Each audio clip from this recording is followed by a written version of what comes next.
Hey everyone, it's me Doomlink and welcome back to Doomlink's Live Fun. So I'm actually going to turn off my hard drive enclosure for good measure. Just one moment.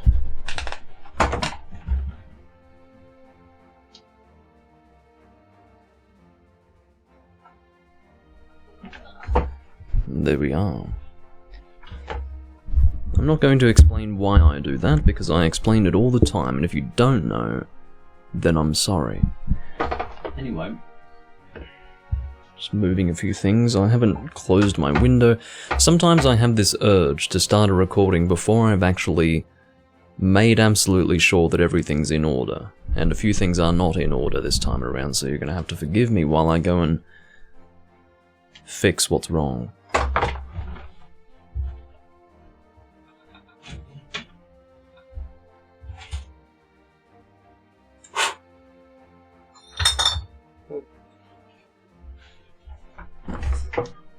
Damn keyboard.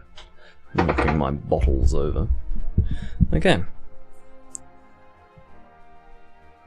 They're the bottles from yesterday, you see. The Echt Schlenkerler beers.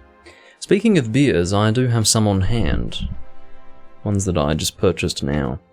And ones that I haven't had in a long time on camera. And even off camera. I think it's been about as long in both regards, but we're going to see if I have someone to play with. Turns out that I do have someone to play with, thank God for that.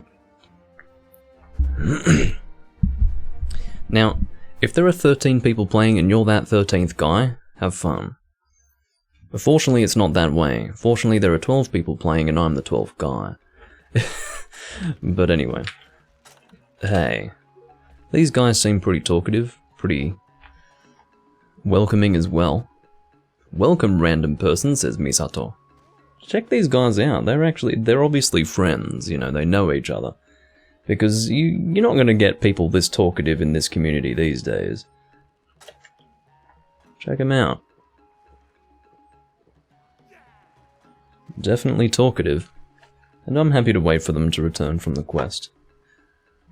In terms of how bright the recording is on the webcam side of things, it should be fine. I think it is quite alright. I did, let me phrase that slightly less retardedly. I just finished doing a Freedom Unite recording about an hour ago. It was a 3-hour-long recording, and for the most part, it was fine. I enjoyed myself. I don't know how it sounded or how it looked. I'm sure it sounded fine, but likely, as far as the visual appearance of my webcam was concerned, I would say that was up and down. In some cases good, in some cases bad. The case-by-case basis being, you know, when you happen to tune in. Anyway, I've got Left today. It's been a while since I've had Left, like a long time. It's been probably about a year since I last had Left. Probably longer, to be completely honest. It hasn't, I don't think it's quite been a year since I last had this glass on camera. I remember the last time drinking out of this glass here, which is the second Left glass that I had. That I have had, let's say. Yeah, I was drinking a different beer out of that glass last time. But this time around, I've got the foil around the bottle, as is typically the case with Left beers. But yeah. This time around, I'm drinking the correct beer out of it, although technically not. This glass here is actually for a type of Left beer, not just for Left beer in general. It's actually for Left Royale, which is not a very good Left beer, but the glass that is associated with Left Royale is actually very nice. So I use that as my generic Left beer glass. I purchased it after having smashed my original. And honestly, it's a nicer glass than the original, so I'm quite happy to have this one now. The original one that I had was of a very similar design, but it wasn't as solidly built. It was a cheaper type of glass, but it also had, you know, an emblem on the stem, and it didn't have this sort of I don't really know how to describe it, like a spiral shape to the stem, but it was pretty good.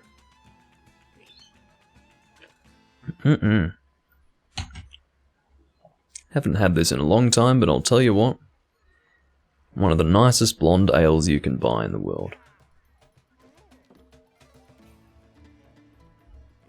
In fact, it's the real blonde ale of the world that you should be buying. You know, all those people who get the, you know, things like Stella Artois, for example. I mean, the fact that Stella Artois is the most popular Belgian beer it is pathetic. It is pathetic. It's embarrassing that Stella Artois. I mean, this is a perfectly drinkable beer, friendly to all people, no matter how ignorant you are of beer. This is a perfectly friendly beer, and it is very popular. I mean, Leffe is a very common beer to find in Europe and in the UK. But to think that Stella Artois somehow has managed to one-up Leffe. I mean, technically Stella Artois has been going for longer. Oh no, they haven't. They haven't, actually. I just checked the date on this glass. Stella Artois, as I recall, is from the 1340s or the 1360s, something like that. It was in the 1300s, as I recall. This is from the 1200s, so Leffe has been going for longer. Live with it. Stella Artois, what a joke. Anyway. Lovely beer. Leffe Blonde. And lots of other great Leffe beers as well, out there. One of my personal favourites is Leffe Radius. Also very much enjoy Leffe Brune. Lovely beer. There are lots of variations, basically.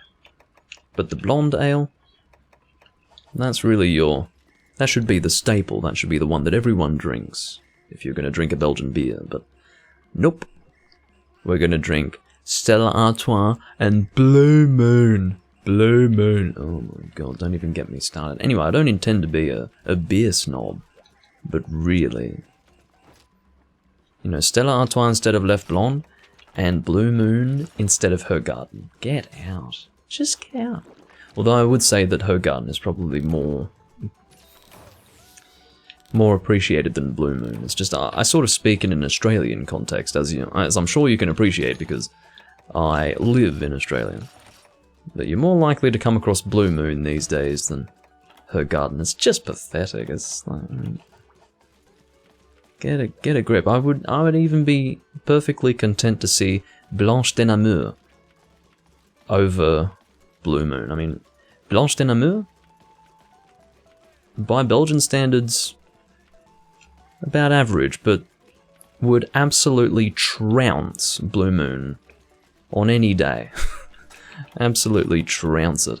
Anyway, I'd better get off this subject. I can't help myself. The reason why is because there's no one in the chat, and I'm not hunting. So that's the conversation that I have arrived at this point. I will actually lower the brightness of my room light because I've got a decent amount of natural lighting at the moment.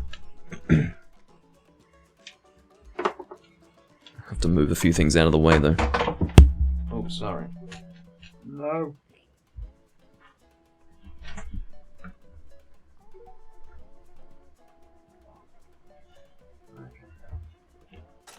No, don't sit on the keyboard.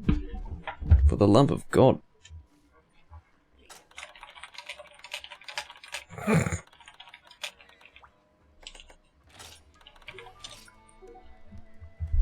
It's one of those rare times you can actually say that I sat on the keyboard. I don't know if that's a good thing or a bad thing to be able to say that, but anyway.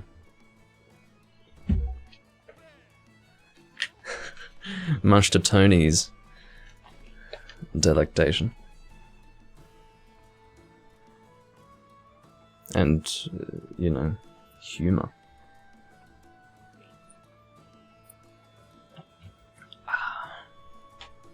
So happy with this beer, it's so good.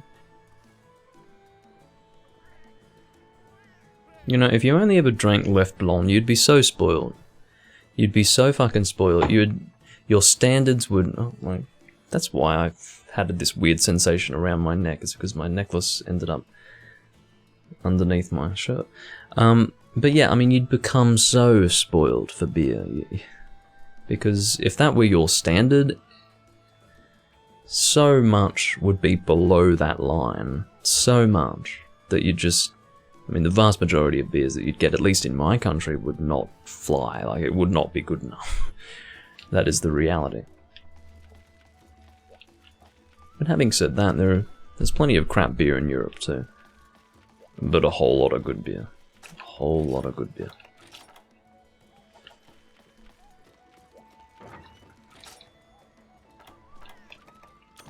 Alright, let's see what these guys have to offer. They seem like a fun bunch. I like them already, and I haven't even hunted with them yet, but they seem great. It reminds me of the old days, really. I mean, this is the sort of room, seriously, that you would turn up in ordinarily some 6 to 7 years ago, and going back even further. Long time no see indeed, Potato. When was the last time I saw you in my chat? Oh, an hour ago, yeah.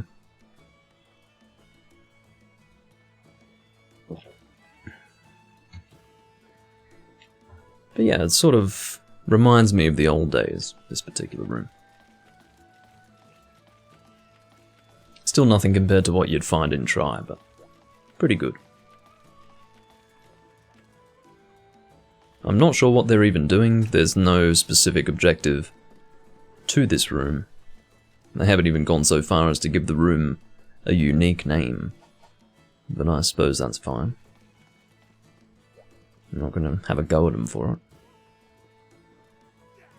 You're absolutely right, Potato, although I will say, and we have to be self-aware in this regard, you and I have not experienced PS2 Monster Hunter Online.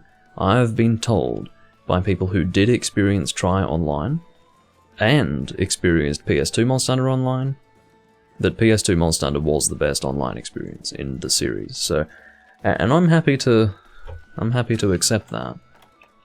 I'm happy to accept that. But as far as, you know, 3rd gen and beyond, Try was...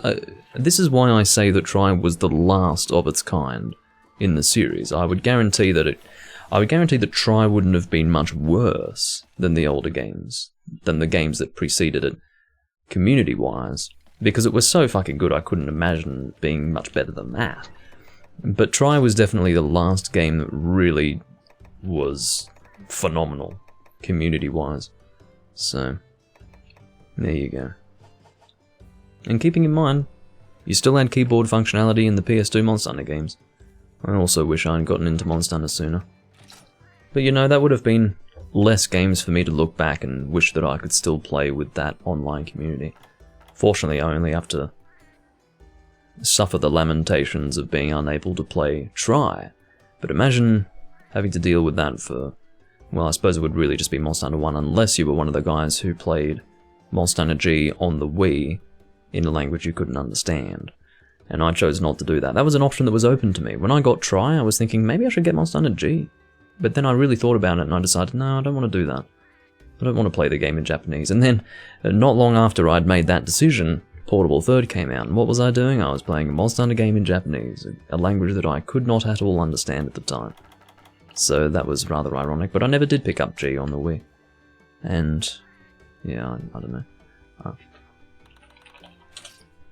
Apparently it's a turns room, as I've been told. What should I bring here? I might actually continue with Hunting Horn. I'll bring... not you. Why did I think that you were the Brachydios? Oh, that's why. Somehow, Timbrel and Tristitia, to me, read as the same thing. That was why I thought that was the Brachydios Hunting Horn. Anyway. We will be continuing with this Hunting Horn. That's the way we'll do it.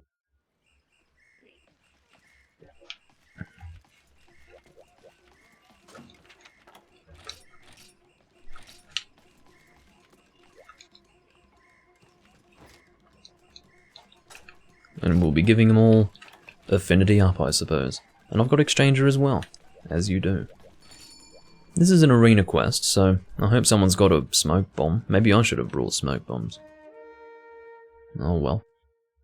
Seeing as though I haven't done so, it would be unreasonable to assume that someone else would have done so, or rather expect that someone else has gone and done that, because, you know, if I don't do it, then I have to live with the consequences of it. Point being that if you've got a specific strategy in mind, you have to take responsibility for it. You can't expect other people to do it. Alright, catch you later, potato. Getting myself up to max stamina. Thought it would be worthwhile. Do we have a smoke bomb down? Come on. Of course not. Of course not. I'll help out Tony. I need to remember the song that I need to play here. Tears... Wow, that's a bit weird, isn't it? It's one of the weirdest songs that I've played on... Excuse me, on camera so far.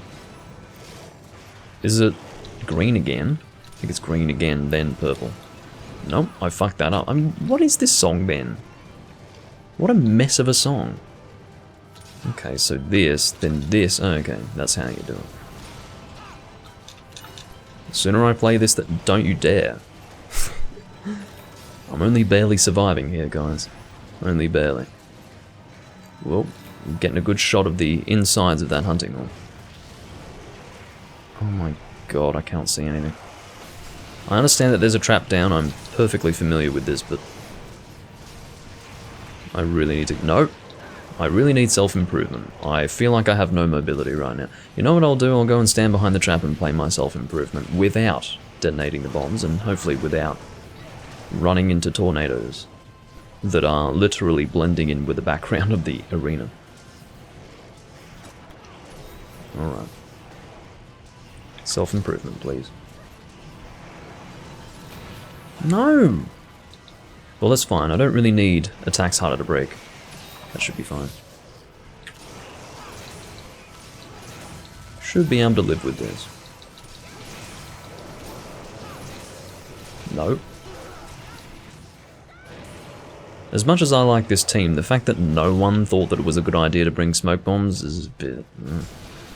I didn't think to do it because I've been a bit distracted. You have to understand that I'm live. I'm sort of only partially invested in what I'm playing right now, whereas these guys, I can only assume that they are fully invested in the game that they're playing, and not one of them thought that bringing smoke bombs was a good idea, so... I don't know. I'm not too impressed, put it that way. I was hoping for a turnaround that would hit the face, but that's fine too. This really is a beautiful hunting one, isn't it? I didn't really intend for that. Am I the one guy attacking this monster? These people are quite disjointed. They're not sure what they want to attack. What are you doing, Tony? In fact, I think Tony's brought a fire weapon to this quest, so he's literally only effective against one of these two monsters. Well, they're nice guys, but they could be better at the game. I'll put it that way. To put it as gently as possible, they could be better at the game. Would hearing be of help to these guys? Probably. Let's go play some hearing. Is it green then purple? I'm just going to assume that it is. I don't even know. Yeah, I assumed that it would make sense for it to end with purple, so that's what I went with. Is there a bonus to... Well, let's hope that there isn't.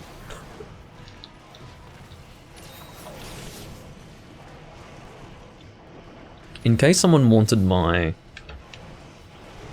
impression of the quality of this hunt, let me tell you, it's bad. It's fucking shit. Admittedly, I'm also guilty of going back and forth between the monsters at this point, but I'm trying my utmost to be consistent.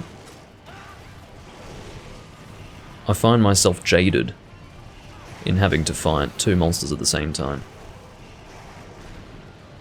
You can see how disjointed the team dynamic is. I mean, we're all just sort of attacking whatever's in front of us at whatever given time. Oh, for fuck's sake.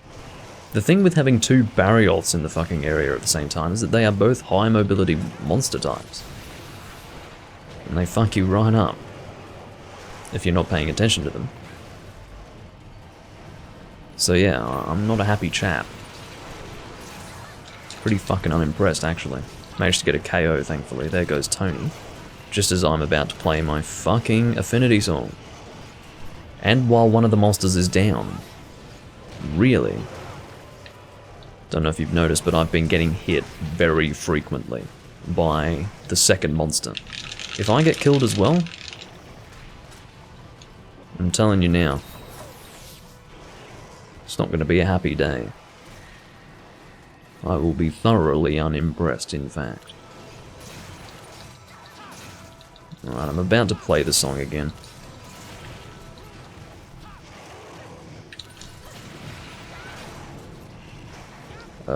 Purple then. There you go. Affinity time. I'll play it on chord for the benefit of the guy who wasn't here when I cannot fucking encore anything with this second Barioth in the room. I could not possibly. I'm sure you can all appreciate why. It's because they both get around very quickly. If I'm avoiding one, I'm probably getting hit by the other. If we can kill one of them, that'd be real helpful.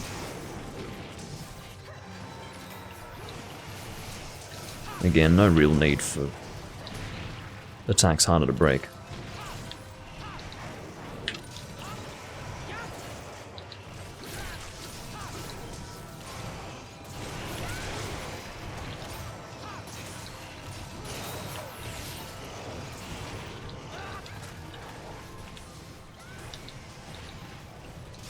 The thing is, I can't really castigate these people for not employing basic arena strategy when I myself didn't bring smoke bombs. I did think to bring them, but by the time I had realized, I was already readied up, and I didn't want to run the risk of having them depart without me because they didn't realize that I had cancelled my ready up status. Did not want to run that risk, so... But, you know, I didn't think of it sooner, so...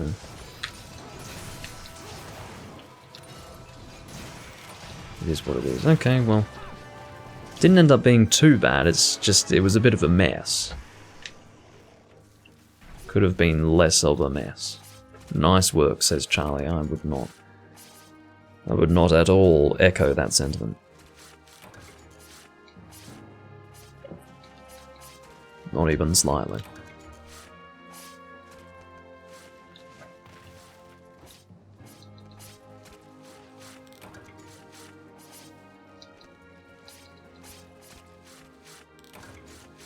This beer is so flavorful.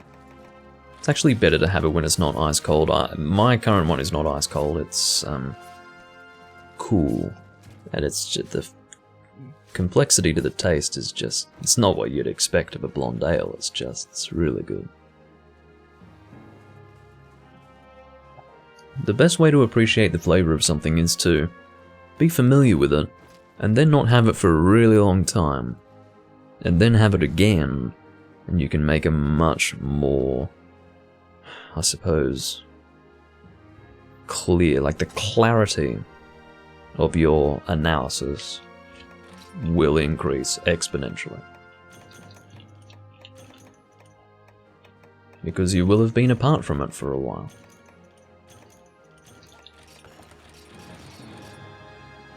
I drank 454. Very good.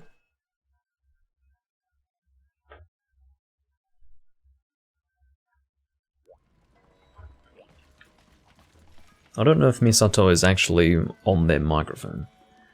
That symbol next to their, well, I suppose on the right side of their little name section there, is to indicate that they want to talk on voice chat. Tony is apparently invisible. And it's funny, Charlie's literally on the opposite end of the spectrum. Misato is saying that he or she wants to talk on the microphone and likely is talking on the microphone, whereas Charlie is saying that he is not talking on the microphone and doesn't actually want anyone to be on the microphone at all, which is pretty funny.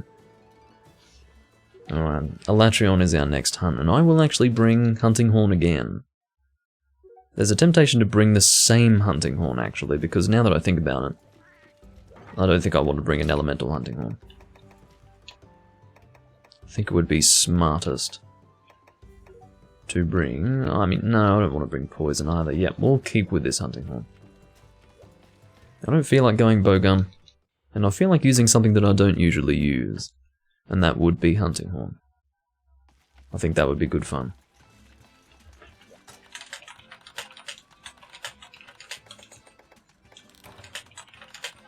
I haven't actually checked to see what their hunter ranks are. I think two of them are in the 100s, and then one of them, I think there's, oh sorry about that, 407 for Charlie, I think, 130 something for Misato possibly, and then Tony is 170 something. That's purely a guess, because I can barely see the numbers from this distance. Yeah, 178 for Tony. Again, I think Misato is... Anyway, Charlie is 407, I was correct about that. Okay, I can actually make out from this distance what's on my gamepad, apparently, but... yeah. I was just interested generally to see if I was the highest hunter rank of the room.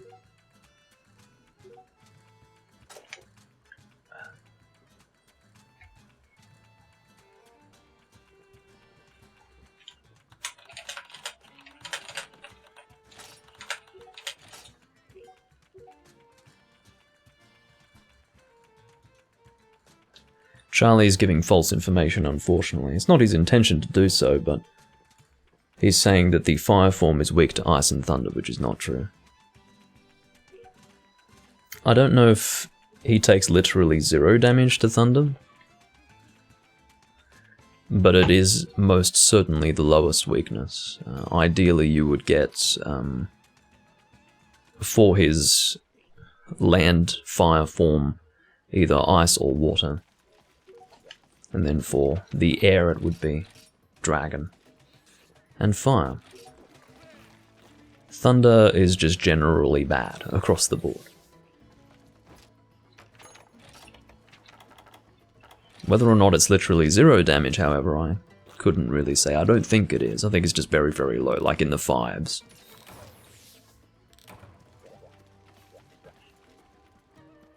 When in doubt, use the element of surprise, says Misato. Well, I suppose that's always helpful, but not for a protracted period of time. Maybe for an opening move, but then after that the monster's seen you and that's it.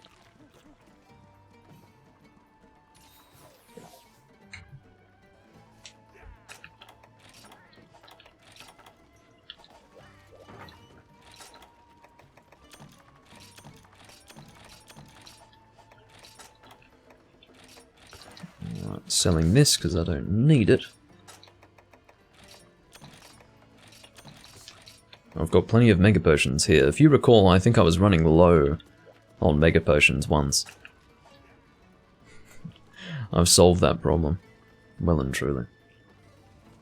Charlie's running Fire Hammer. Why? You either... I mean, you'd go dragon, wouldn't you? You'd either go ice or dragon. Don't take the secondary weakness of his flight form with a hammer. You know, even Dragon Hammer is a bit dubious, but Fire Hammer is a weird choice. I'm not going to have a go at him. I'm not going to advise him to choose something different, but I don't know. Charlie would be doing a much better job with an Ice Hammer at this point because Tony's already doing the damage in flight form, so Charlie would have been much better off going Ice Hammer to do damage elementally while on the ground. So, but then there's also the issue that when Elatrion's in the air, or in his flight form, you're not really going to be hitting him all that much. I think you're a bit late with the... Yeah, you were definitely late with that. Anyone.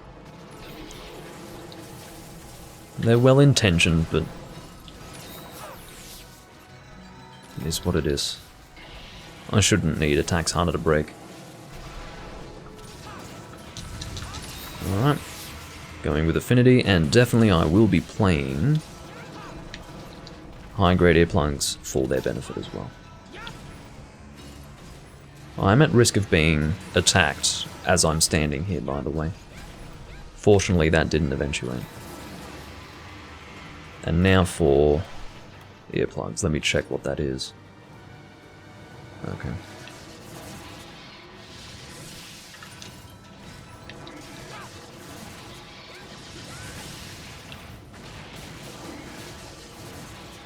It's a bit dangerous to do this. Ugh. I need to play a bit smarter than that. Sorry, Misato. I'm assuming Misato has Awaken. If not, then God help her. Really. And Sharpness +1. If she doesn't have both of those, then that's a problem. Also, what you just saw is very typical of 3 Ultimate Alatreon. There's this weird glitch where if your connection to the host isn't good enough, Alatreon will actually glitch out during that particular attack. It's really annoying.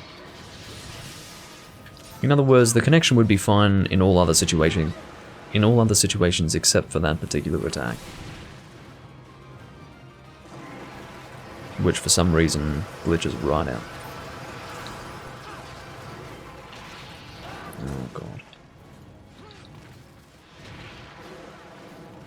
But yeah, Hunting Horn on Alatreon. Pretty unusual, I don't do it normally. It's not a bad choice of weapon though. I like to be running support. Charlie seems pretty good with the hammer though. I can see how aggressively he's aiming for that head, given that he was right in the right position to be taking advantage of the head lowering down there. I do think his choice of hammer is a bit weird, but whatever. I don't want to be sharing the head with 2 hammer guys. Sorry, Misato. I really am sorry. But yeah, I'm not going to be sharing that head. That's a stupid idea. It's already hard enough with 2 guys running hammer, I would imagine.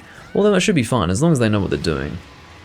One of the old strategies with Alatreon in Tri was 2 hammer, 2 paralysis. So 2 people running hammer was normal, and I never recall that being an issue. People were much more willing to employ strategy, admittedly, back then, but in other words, be very careful about hitting a fellow hammer user and then ultimately getting the best of 2 hammers dealing KO damage simultaneously, but with these people, I don't know. Now, I did actually sacrifice health to hit the head there to be of some assistance in achieving another KO. Because I'm pretty familiar with the opportunities that are given to a hammer user when it comes to that. I can't believe that managed to get me. That's actually ridiculous. Can't believe it. I think Tony was pinging for the binder, but I will ensure that I mean, it's a bit strange to use the binder now. Why are you using it now? Wait until he's in the air, man.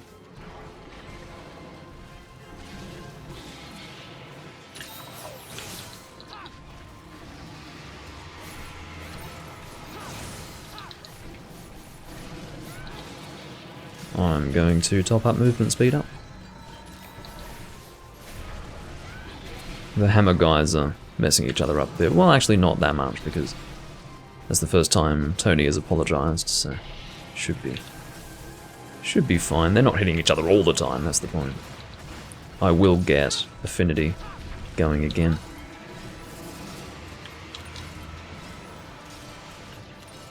Oops, I fucked that right up.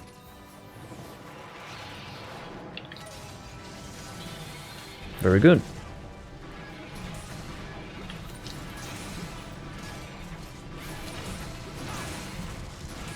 And then this. I'm just making sure that I'm not doing the slam attack. We don't want to be doing the slam. It's going to cause trouble.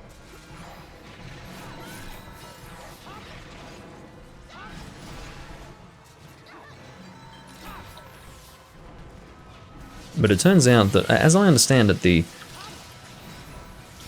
backward swing is just as good, if not better, than the super pound of the hunting horn.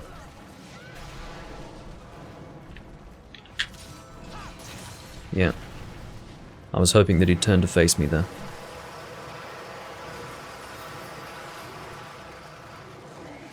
Again, if he chose to go and look at someone else, that wouldn't have worked, but I'm always going for those head opportunities, hoping that it will be me that is targeted. That is the point. If you are the only target, in other words, if you're soloing Elatrion, it's so easy to get endless KOs because the head opportunities are always in your direction.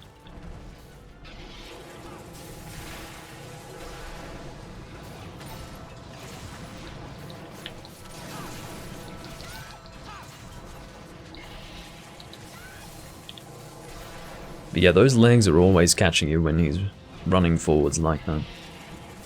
Problematic, but that's how it is.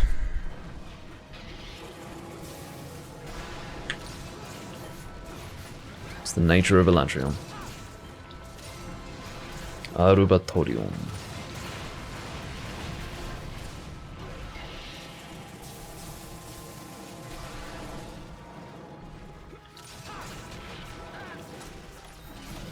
That attack right there is the most annoying attack if you are a Blade Master going up against Elatrion. The Dragon Claw. It's almost impossible to avoid if you're in the wrong place. It obviously comes mostly from Kushala Daora. Look at the effective range of that, it's fucking awful. Head opportunity. I'm going to get in there and try and not miss them out.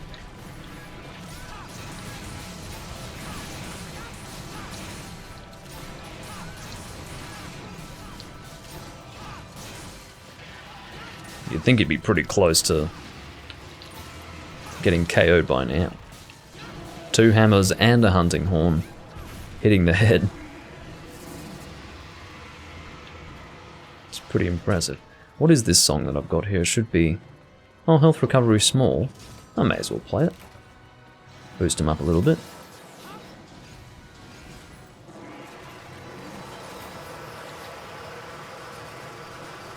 It actually starts off at extra small, and then you have to encore it to get the small increase. Very good binding. Very nicely done.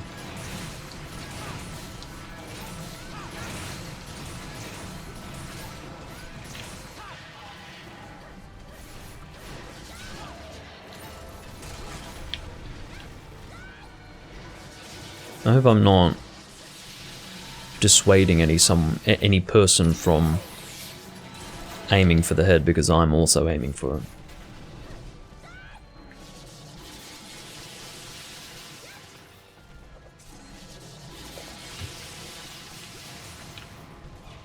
At least the horns are broken, that's one good thing. That was a head opportunity, but I wasn't quite in the right place for it. Ah, they know what to do.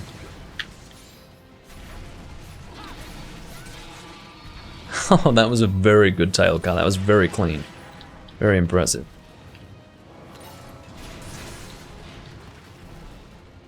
Yeah, Charlie's very good on that head. He's better than Tony. Charlie might be a tri-player.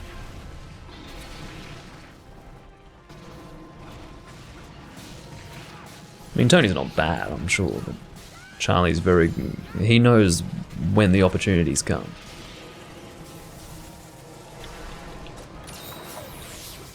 And I'm just happy to see that, because I wasn't sure if those people were still playing the game, you know, those who could reliably hit that head.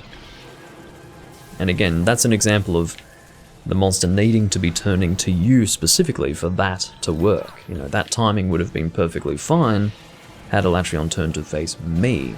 He did not.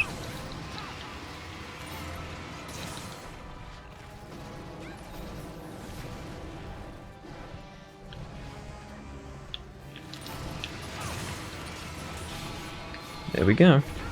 There's our KO. Turns out that Charlie and I are on KO duty these days.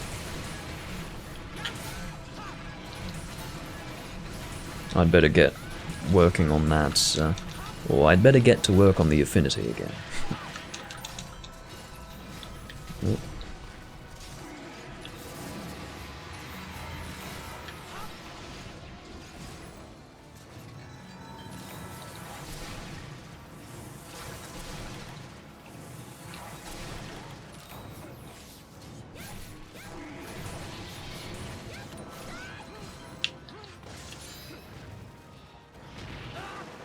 Look at that wind press. I don't know how much Misato has actually been doing. I feel like Misato's been struggling a bit to get consistent hits off, understandably, because the reality is that dual blades are not a good weapon type for this monster. You can't really hit him consistently when he's in the air. I mean, hammer's not that good either, but at least when the monster is down on the ground, you're making up for that by getting KO build-up. It's worthwhile, but dual blades, not a good weapon choice. Not for this monster.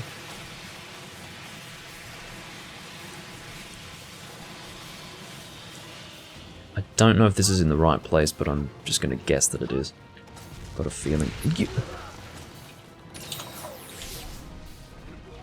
For fuck's sake. There's nothing more annoying than that, quite frankly. I think he was attacking me as a joke, not realizing that I was putting down. I thought you had bombs on. What did you do? Must have thrown something. Accidentally. Anyway. Pretty annoying, but whatever. Oh, Charlie doesn't have raw resistance? What? He doesn't have raw resistance on a hammer set against an Elatrion? I am tempted to retract everything that I've said so far in praise of his play. Like, to not have raw resistance against an Elatrion while hammering it is a death sentence. Not literally a death sentence, but it's the best way to be totally ineffectual. He's managed to attack the head fairly consistently in spite of that, but fucking hell. You're missing out on so many opportunities.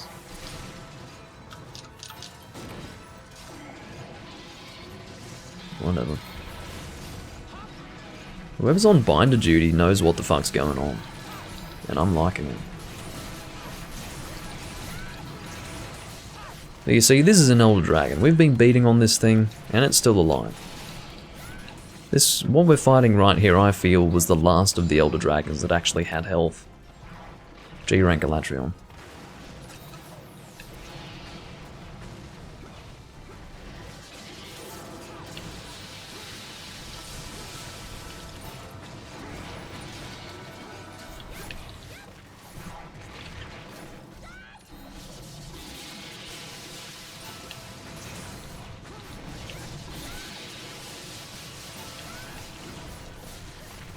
Again. Oh, well, slightly different attack, actually. Another head opportunity is what I meant to say, but... Anyway. I'm going to heal myself. Not an antidote, you dick. Get a grip.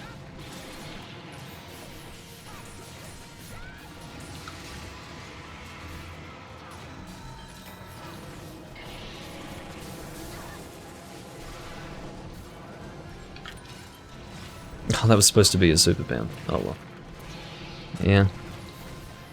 It was a pretty good riposte there. Not bad at all. There goes Misato. Is that 2 out of 3 deaths? I think it is.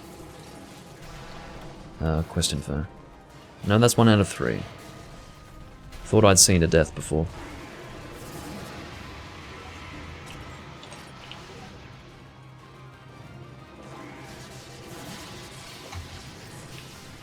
Misato is profusely apologetic following the death.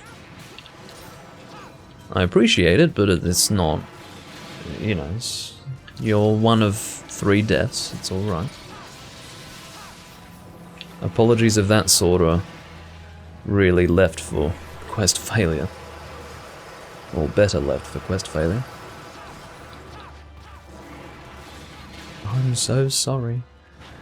Yes, well... just play better, as they say. Which I, of course, say jokingly. I don't think we're too far away from finishing this up, but... yeah. Ow.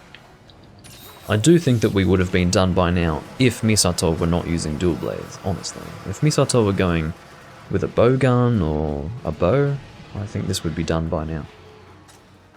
Sadly, I don't have any bombs to make use of this landing, but anyway.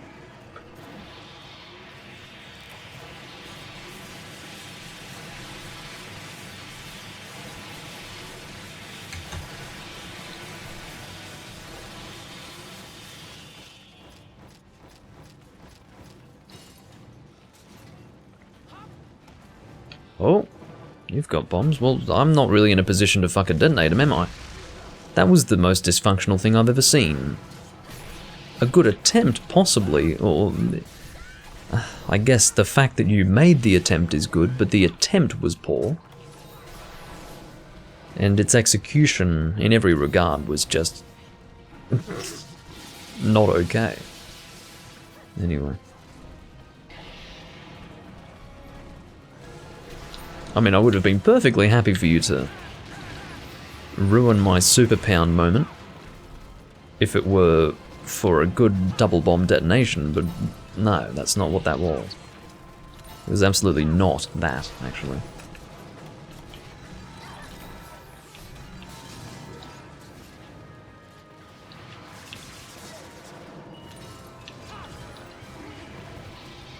I almost feel like I should have just gone pure damage instead of support. Ah, doing binder again, are we? Binder time? It better be binder time. No! If you bind now, it's going to be a shit show. And he knows it. Yeah, see, he knows it. Because we were both snow blinded. Okay. Well, this is some real shit, man. He should have used the binder when Elatrion was roaring. Because while he personally would have been far away, we were all ready to get in there. He was too focused on his own effectiveness. And in that situation, it would have been much better to play it out. In the way that I was seeking for it to be played out. Anyway. Whatever.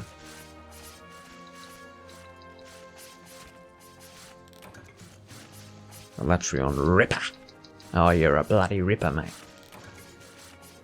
How many calves am I getting? What the hell?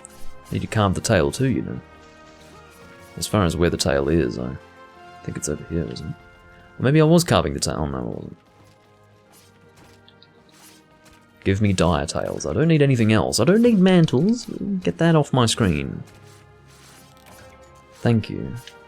I don't think I really need anything from Elatrion, but if I'm carving a tail, I want tails, because I can't get tails from anything else.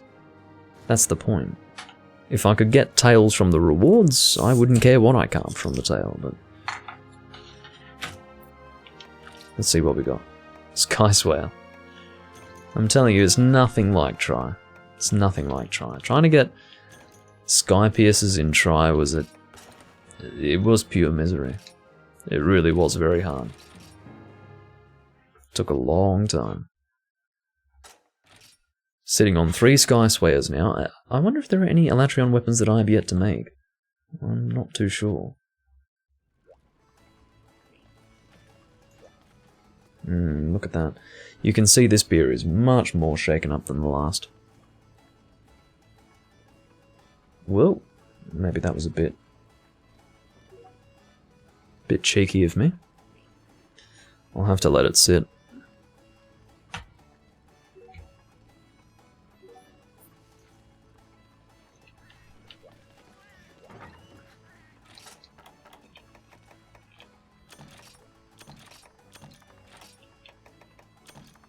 Yes, I will have to sell these mantles.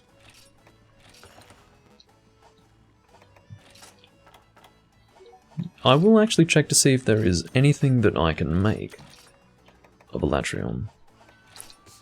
Because... of Elatrions, really. Because I've got a lot of stuff from Elatrion at the moment.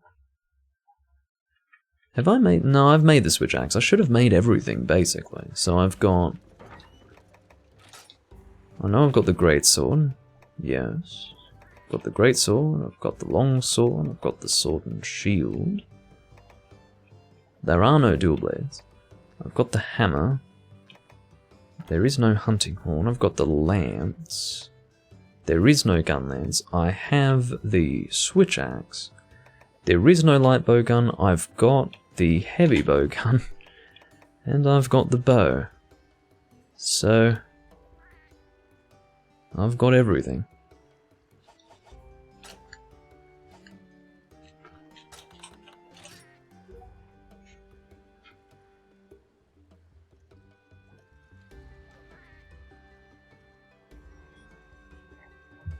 But yeah, I don't know why they've chosen not to have a gun lance and a hunting horn and dual blades. The reason why, ultimately, is because those weapon types did not exist in the game that Elatrion first appeared in.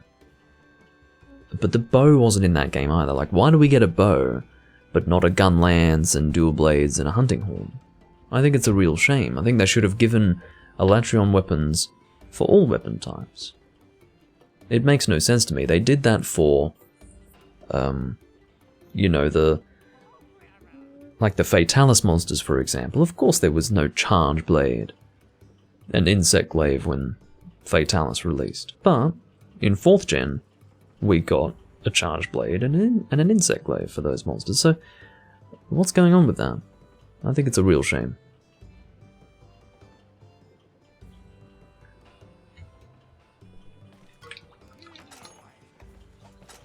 Anyway, I can make armor pieces if I want, but I don't really have a need for that.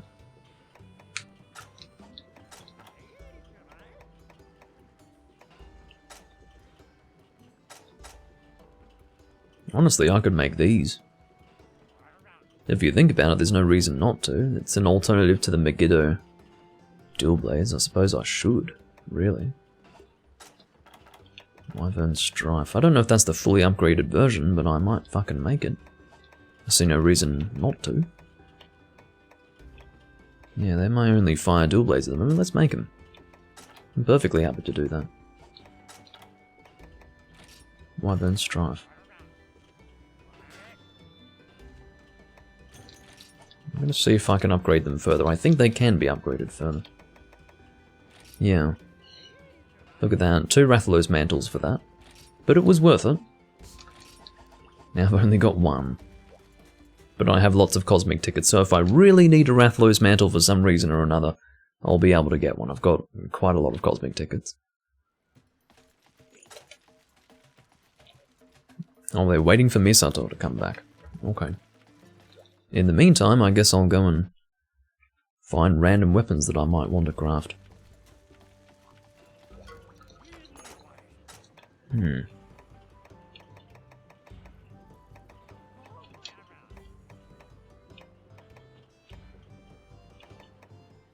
How about that Duramboros lance? I've got no idea how you would go about making it, but I'll see if it can be crafted from any of these. No, it doesn't look like it. No, definitely not. In which case, I might go and have a look to see what's needed. I'll open my Monster Hunter 3 Ultimate Dex.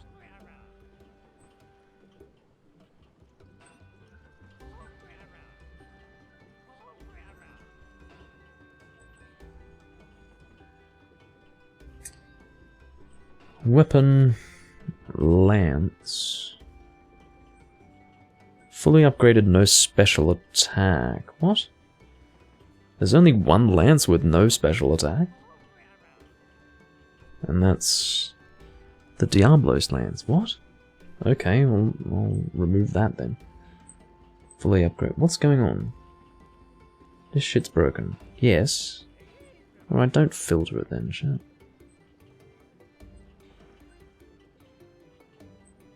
It's strange. Anyway, I'm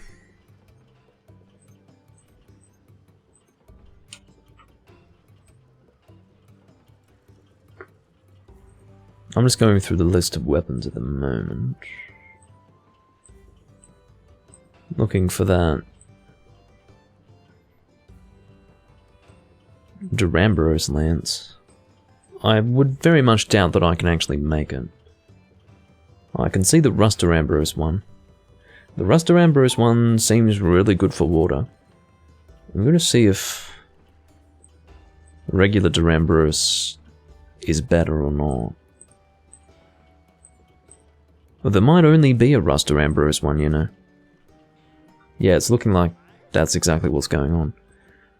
It's called the Tremblor Granboros. It's called the Boros Spear, initially. Upgrades from the Acros lands, which I cannot at this stage forge. Well, too bad then.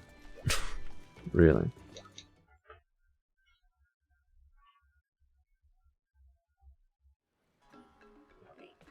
Honestly, it would have been better for me to post, and then we do a quest without Misato. That would have been much better. Would have been a better decision, but I didn't realize that the next person who was going to get a turn was the person who was going AFK. So, oh well. In the meanwhile, I think I'll go and, or I should say meanwhile, or in the meantime. One of the two. Hold on, not that set. Let's check out the new dual blades that we have. You can see that this one's better for sets that do not have sharpness +1. Whereas the Fistolution is better for sharpness +1 armor sets. I would be far more inclined to use the Fistolution, because these dual blades here are my fire dual blades in so many Monster Hunter games, it's ridiculous. Whereas the Fistolution, it doesn't exist in any other Monster Hunter game. So, and look how amazing it is, visually. This is the sensible decision. This is what you should be using if you want to enjoy yourself. Apparently. Like literally orbs held by dragon claws, surrounded by fire. Rings of fire that become blades. I mean, really. The mere concept on its own is enough to incentivize one to use the dual blades that you see before you now.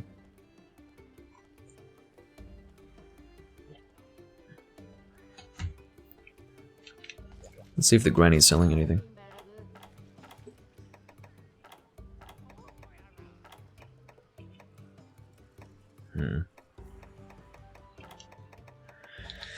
As well as that, I suppose I could check my fishery, but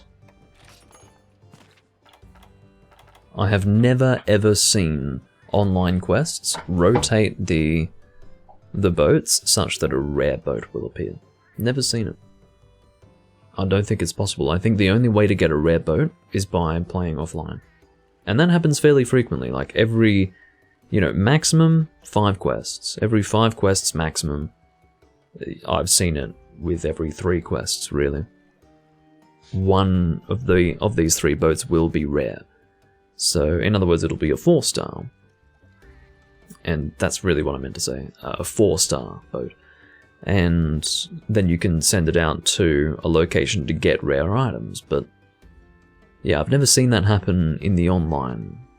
So, that's really annoying. Absolutely terrible. What a terrible system.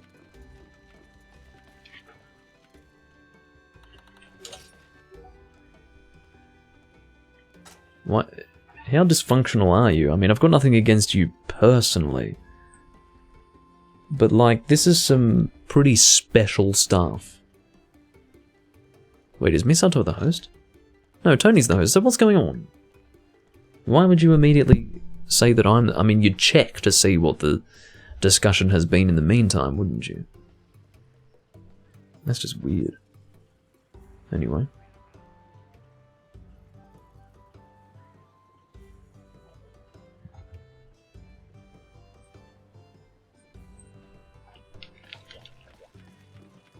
I'd be thoroughly embarrassed if I had done that. I'd be like, oh shit, I should have checked the chat. Silly me. Well, don't post one of those. You don't want to be posting one of those. That's going to be problematic. Oh no, some of them are for 4 players, come to think of it. I don't know which ones, but I've been informed that a small number of them are actually available to 4 players. Which I was unaware of until recently, or at the very least I had forgotten until I was recently reminded of that fact.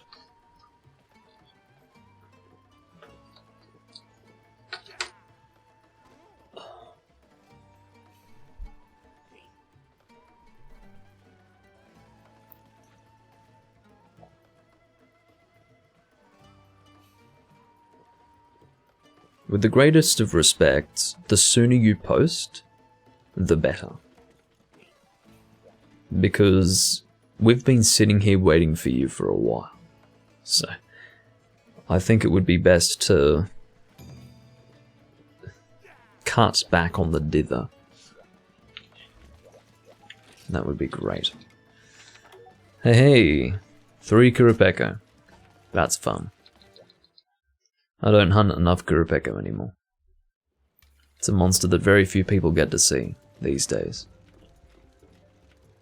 Hey Eduardo, haven't seen you in a long time.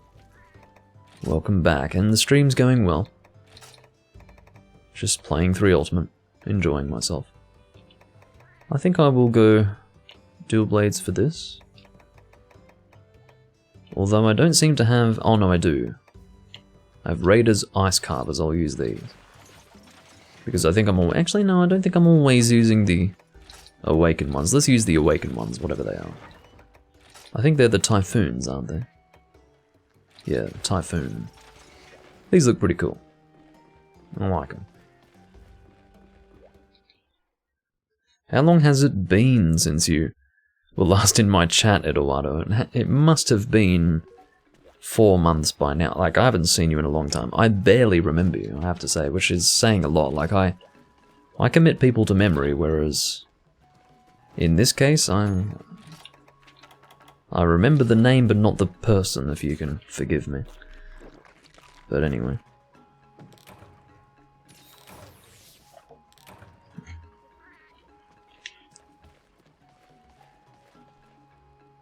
I only mention it because when I recognize a person in the chat, I don't recognize the name, I recognize the person behind the name, usually. But if that's for whatever reason not the case, I like to make it rather clear. You're shocked that I remembered. Well, as I said, I recognize the name, which is, you know, I can tell if it's a name that has appeared or hasn't appeared before. And it's made even easier now, by the way, because they actually tell you when it's the first time someone's chatted in your stream chat, which is nice. But it's just it's an easy way to tell at a glance that it's a person's first appearance in your chat. But yeah.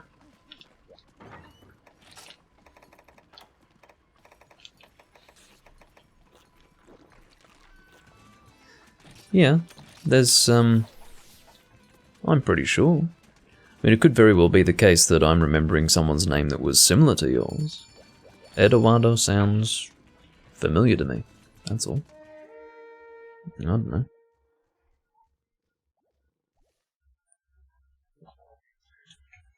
Well, if it's been that long, Eduardo, there you go. I think I've been Twitch exclusive for at least 6 months, maybe 7. So, yeah.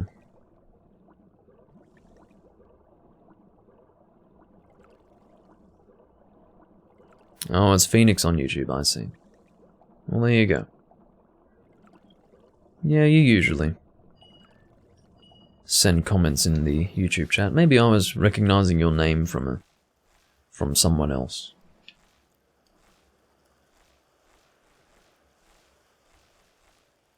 Either way.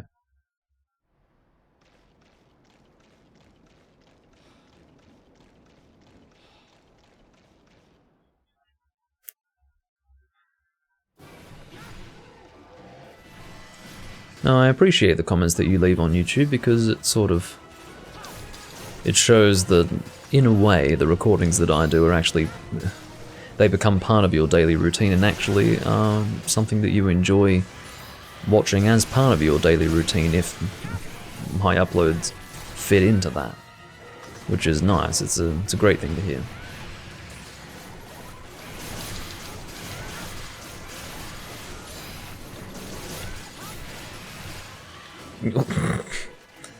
Well, as much as I want to showcase Kurapeko the monster, he's really not lasting very long. You don't get to see much of Kurapeko. You get to see him, technically, but you don't get to really understand him and how he fights. And he's fairly dynamic. There's a lot going on with him, but he's dead. And he will be dead again and again. Does he spawn here? Am I getting 4 calves on a Kurapeko? I must have Carvahara. I do not. What's going on then? Maybe I accidentally carved a Jagio or something. You're talking about Vernon. He's doing okay. He's still appearing in the chat fairly frequently. He's alright. As far as I'm aware, he's made a reasonable recovery. He's obviously a soldier. He's a fighter. But yeah, that was pretty rough what he had to go through. Play us some fine tunes, says Tony, in the in-game chat.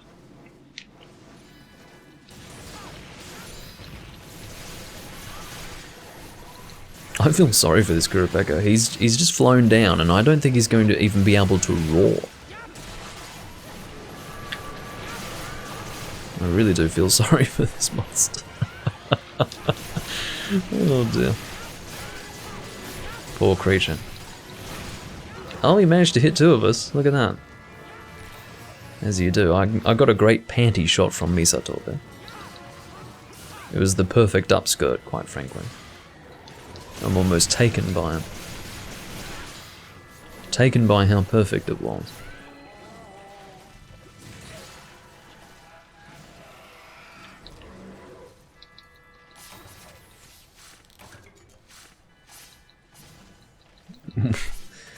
We've even got attack boost for 3, well, technically all of the players here. Fire resistance? I mean, really, you're just adding insult to injury. These Kurapeko monsters don't have a chance.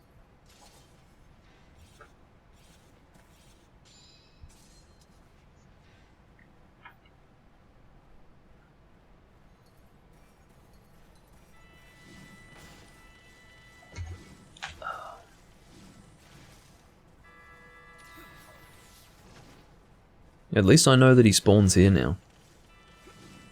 I assumed that he would spawn in Area 8 or something. But this is fine. Although, now that I think about it, I have done this quest a few times in the past, and this concurs with my vague memories of it. No dancing. No dancing is allowed. That's what I've randomly decided.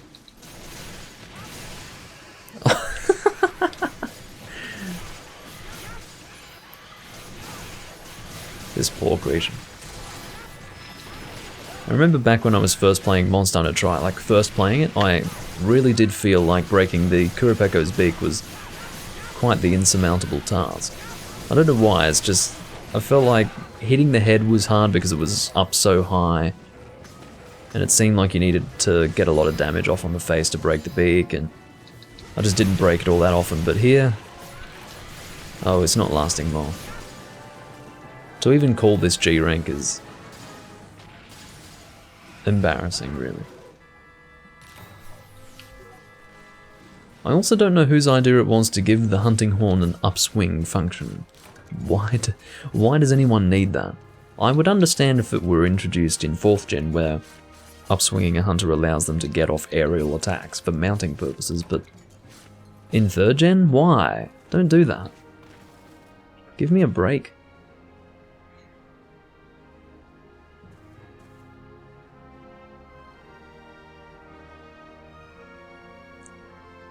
I don't really care how you type Edawano.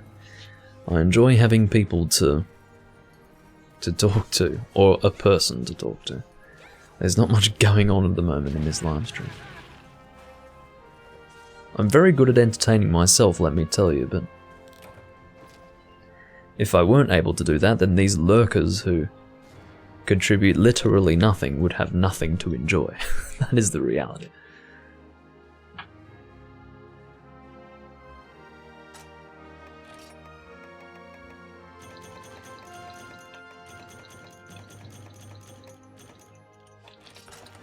And it's funny, I never realised that it was well, I must have realised it at some point. But it was Portable Third that changed the Kurapeko drops to green from pink. When I returned to try, after not having played it for a few years, I was like, wow. I have no memory of this being pink instead of green, but there you go.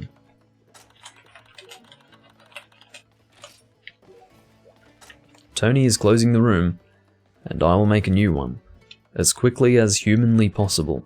Unless 15 people playing, holy shit. Oh, I'm not playing with Geordie. You'd better believe that I'm not playing with Geordie. I will try to make a room. It might backfire on me. Look, if no one joins, then I won't worry about it too much, but I'll give it like 3 minutes. If no one joins in those 3 minutes, then I've failed in trying to pick up the people who are in that room. But yeah, there's no way in hell I'm playing with Geordie. Particularly not with him as the quest host or the room host. Is Crimson Pecco in dry? No. But I understand your point.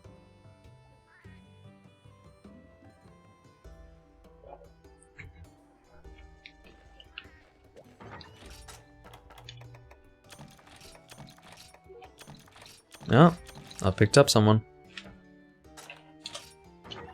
I got Charlie. That's what matters. I was hoping to get Charlie. As far as Misato was concerned, I didn't really care. I at least wanted Charlie.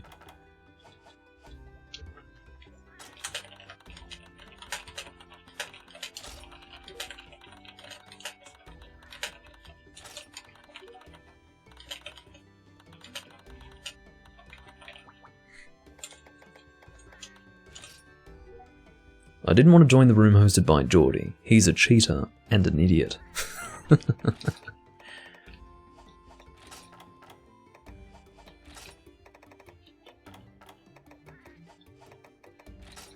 And I'm glad that Charlie ended up in here. Maybe Misato managed to get that slot. I don't know.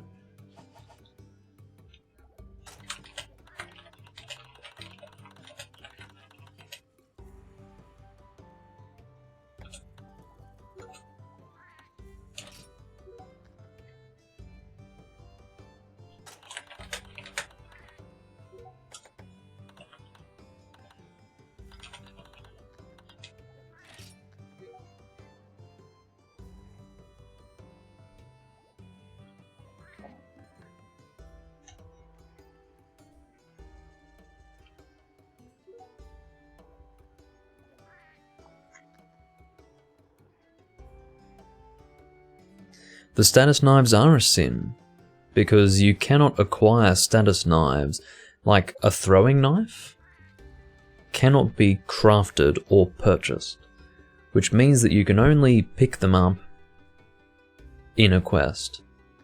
Now the significance of that is that if you're given a status knife, which requires a throwing knife as a combination material outside of a quest, it means the guy's cheating. Like, straight up cheating, and is actually polluting the community by apportioning status knives across various players in the community. It's just stupid. Like, by the way, I've got lots of stuff to buy from the granny, I think. And Misato's here.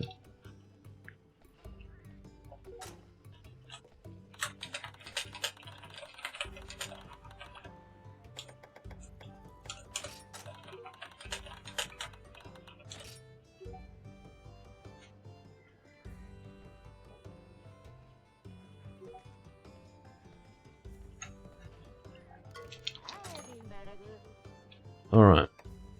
I don't have any fucking antidote herbs. I'll buy some antidote herbs. Get 98. Get a stack of them. Anything that I don't have a full stack of, I will purchase. Well, actually, no, I won't bother doing that. Changing equipment. As you do. Whoops. Well, carrying people is... The unfortunate thing about carrying people is that it depends on the way in which you do it. There are ways to carry people that take responsibility for their learning, and there are ways of carrying people that will ultimately have them at endgame G rank having learnt nothing. I've carried people before, but I've done so while ensuring that they are learning how to play the game in the most effective possible way. And the reality is that not everyone does that.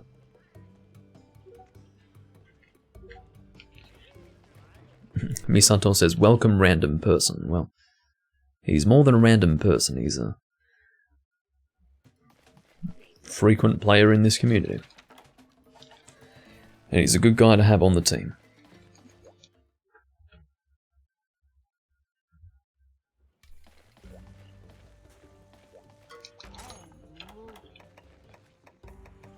I'm going to find anything that I don't have much of. Oh, apparently I don't have herbal medicines. Let's go and grab some of those.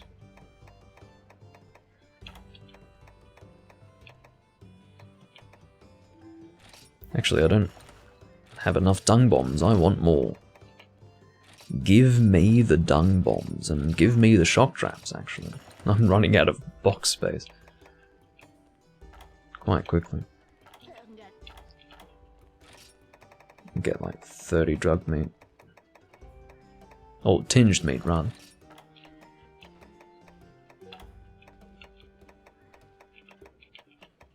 Unfortunately, in Portable Third, for example, grinding screamers is something that you do, and I recall needing to do the same thing in Trier. But in this game, you fucking buy them. No problem. Not an issue at all.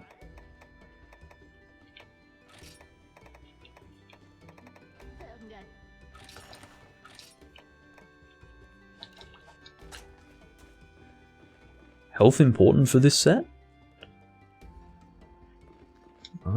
Oh. Why did past me deem plus 20 health important for this set is what Misato was saying.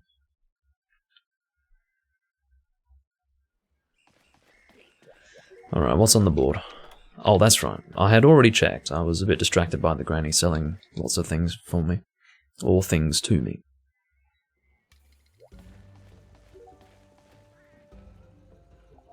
I was playing Freedom Unite the other day, and this guy in G-Rank joined, but he was utterly useless. He literally did no damage to a Cantor. He was just running around. And when I asked him what the problem was, he just made half-assed excuses like, this is my first time really fighting him, when he clearly did the hunt before. But, yeah. No, some people just don't know what they're doing, it's the reality. They'll do what they can, but for the most part, they really don't know what they're doing.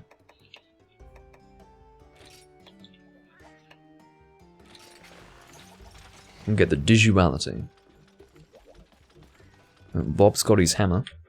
Hopefully Bob is not in a hammering mood. My guess is that Bob, given that he hasn't hammered recently, has just, he's lost it. He's like, no. I have to get my hammer out and start hitting something, otherwise I'm going to have severe withdrawals for the rest of the month.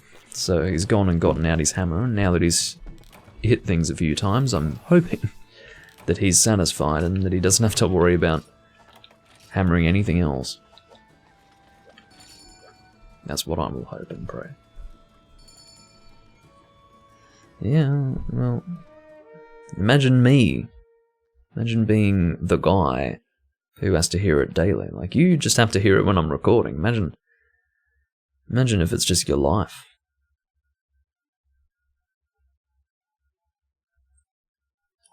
Well, actually, it's not every stream, but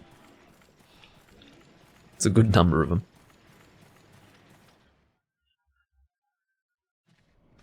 Yeah, he deserves a good smack in the back of the head. Hopefully one hard enough to rattle that little brain in his skull. And if he needs to go into intensive care afterwards, then so be it. But quite frankly... Oh. Hello, Tabo. I'm glad you're not hosting. Fucking hell. He literally teleported in front of me. Look at him go! Look at him go! I can't believe your connection. It's terrible. It's one of the worst I've ever seen. He's obviously in Europe. I couldn't possibly have connection to anyone this badly unless they were from Europe. There's no other possibility. I mean, the poor guy. He must hate my host. What the hell is going on? Is it my internet? Maybe my internet's shitting. Oh, no, actually, whoever hosted this, who hosted this? Was it? It must have been Charlie. Charlie must be a bad host or something. I don't know. This is looking pretty bad though, isn't it? Look at this fucking lag. This is awful. Well, I don't really want a repeat of this. Yeah, I would imagine that if it was me, the stream would buffer, but I'm assuming that it would prioritize the stream connection over... Look at this. But yeah, like, I'm streaming from a wired connection, whereas this is wireless. So, the stream would be prioritized based on that. But look at this connection. What is going on?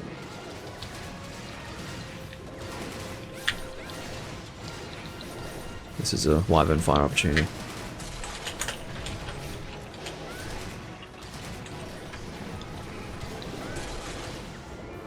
I'm just asking if I'm the only one lagging. I'm interested to know.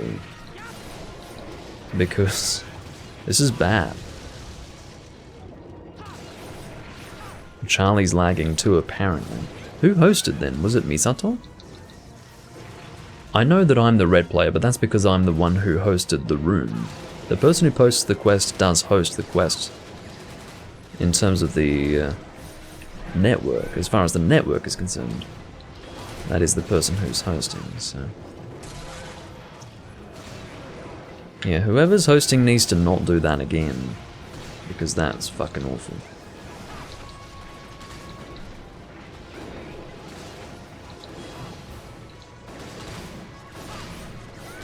I don't know who's hitting me repeatedly, but they need to learn to adjust themselves. If you are hitting me repeatedly, Charlie, it means you have to adjust your aim. Yeah, you're right about that. Portable Third in a nutshell. Every time I play Portable Third, it's like this, actually. It's exactly like this. Minus the underwater combat. You want to go for the capture? Okay. I suppose we can. Who hosted this?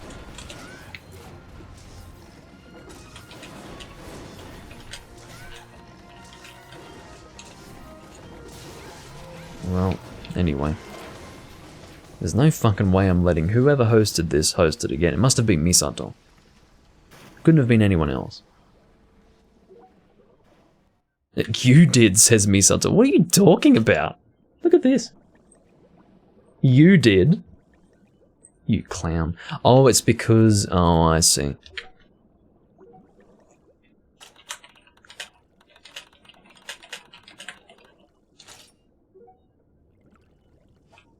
Anyway.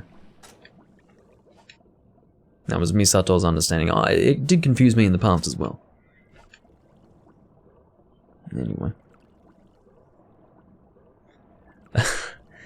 That's the funny thing, Phoenix. Before doing this recording, I had actually just finished a 3-hour live stream of Freedom Unite. So, expect to see that on YouTube 2 days from now.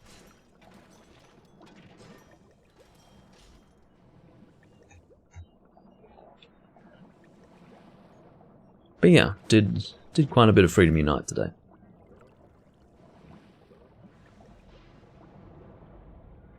Actually, you don't even need to. Seeing as though you're on Twitch, you can just check the Twitch VODs. It'll be in better quality too.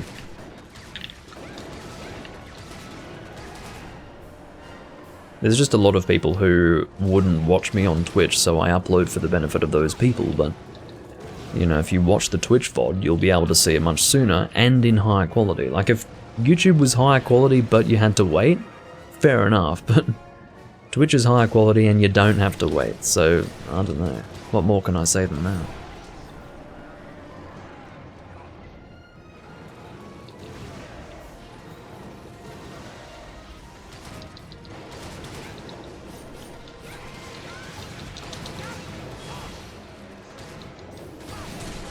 I would imagine that Charlie was just having a bit of a connection crisis there. Hopefully it doesn't persist.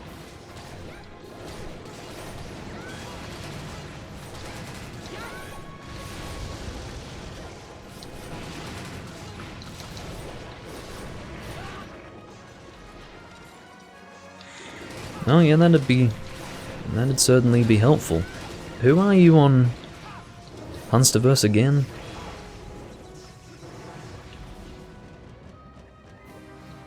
I must know you on Hunsterverse.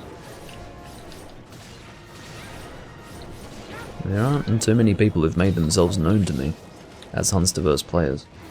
You're Ed Phoenix on Hunsterverse? Well, I don't think I've seen you on Hunsterverse. I don't see you around.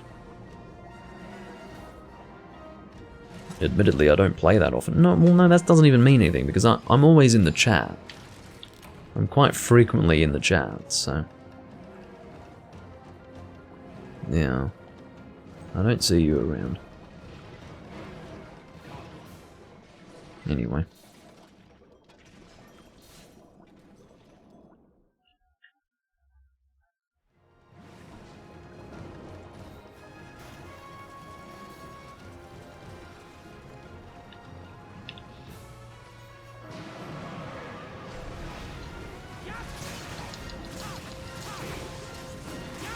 Sorry if I hit you, Misato. Ended up not hitting you, fortunately.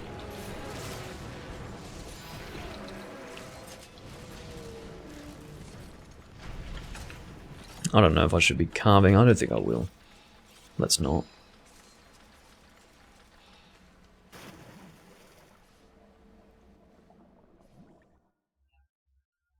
I generally don't have issues with that, but it is becoming harder and harder because a lot of people don't actually engage in the Hunsterverse community while playing Freedom Unite and Portable Third. It's a shame, but it used to be better. Nowadays, it's, especially with all the fucking phone users, you know, they talk in game and they just join random rooms without being invited. It's a mess. It's a complete mess. The reason why it's important to be able to talk in the server is so that you can communicate with the people that are ultimately connecting to those rooms and ensure that you're not taking someone's spot. You know, it's pre-quest coordination. And no one wants to do that. And a lot of people can't because they're using fucking phones. Put the phone down and get a cheap laptop. I don't care how cheap the laptop is, it should be able to run Freedom Unite emulated. In the channel that is related to the game in question.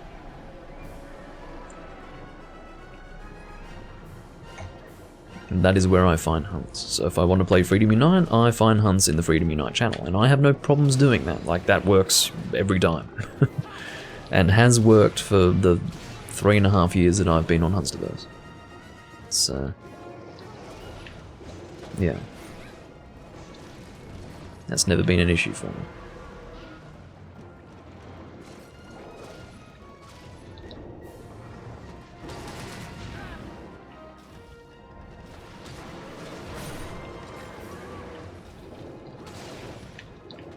I should have my gun lance recharged.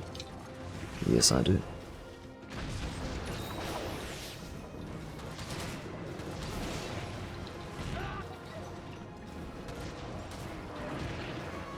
I'm going to need a translation of that Daimao because I don't really understand what you're getting at by socially hungry. I would imagine that you mean hungry for social interaction, which isn't the point. It's quite the opposite. It's more to do with the fact that people just join random rooms and hope that they're not taking someone's space, and just hope that they're going to have people to hunt with. It's the path of least resistance to hunting with people.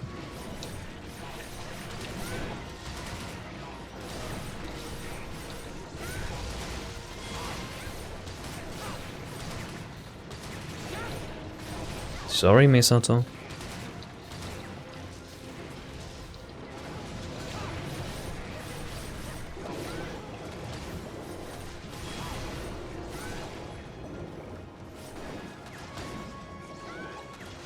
I don't understand how that's applicable to the conversation that we're currently having, though. It's quite the opposite to that. My concern is the fact that people aren't communicating in the chat. Not that too many people are doing so without hunting. Or maybe I've misunderstood the thrust of your statement.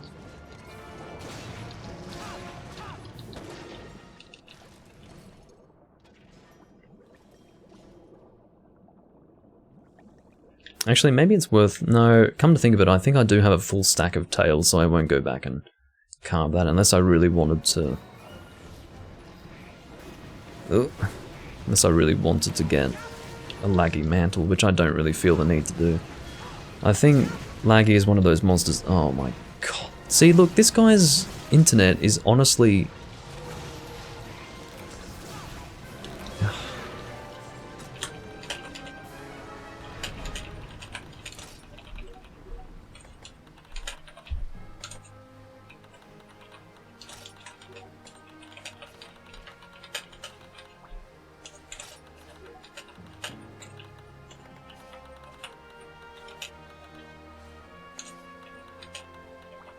I could probably type shat.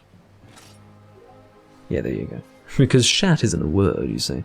So I assumed that that wouldn't be filtered out.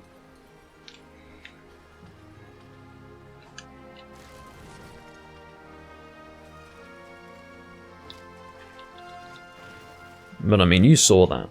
That was Comcast, right? What do you mean Comcast? What the hell is Comcast? I've heard that before, but I don't know what it is.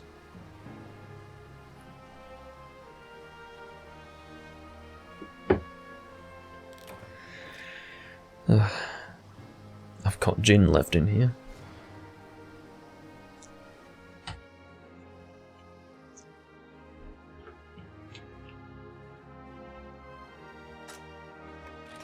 What have I got in the rewards? Stuff that I can take, which is nice to see. Got some hardhorns here. Hardhorns are surprisingly hard to get. I almost sounded Scottish there. Surprisingly hard to get. No, that turned into Indian. Now, quite frankly, there is a very distinct difference between an Indian and a Scottish accent, and why my Scottish accent turned to an Indian accent I couldn't possibly begin to explain or justify. But anyway.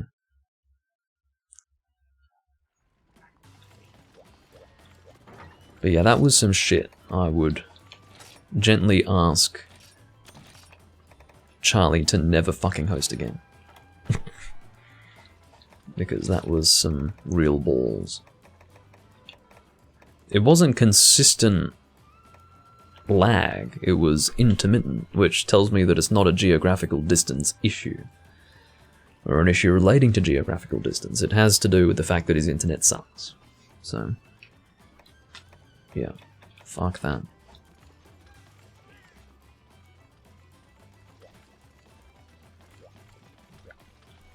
I think they always have been, Eduardo, I have to tell you. They have always been. I'm stealing this fucking arm wrestle if you don't mind. he got it. I'll take on Tavo. Let's see if Tavo can beat me. I'd say he's fairly well practiced, but is he well practiced enough to beat me? Occasionally I won't have a good grip on the arm wrestling thing, but I'll get myself in. Oh, you have to wait until they're finished with their fucking animations first. Come on. Let's go, Tavo. See, he knows a challenge when it's issued. Let's do it. I'm going to put my keyboard out of the way. Let's get ready to go.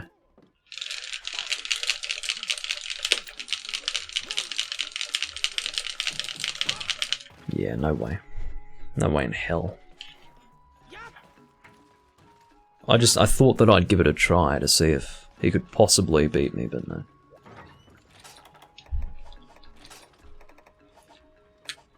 No way.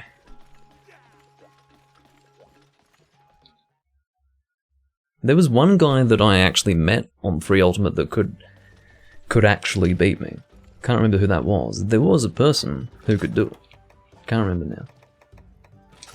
But yeah, I'm pretty well practiced in the barrel button mashing. Back in the try days.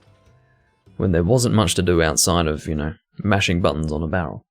And chatting with people. Because the game had, like, no content.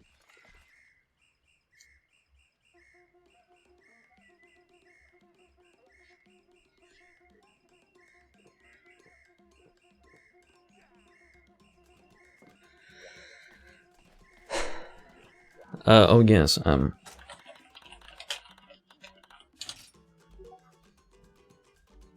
didn't think it was necessary for me to say, but maybe it is, I don't know.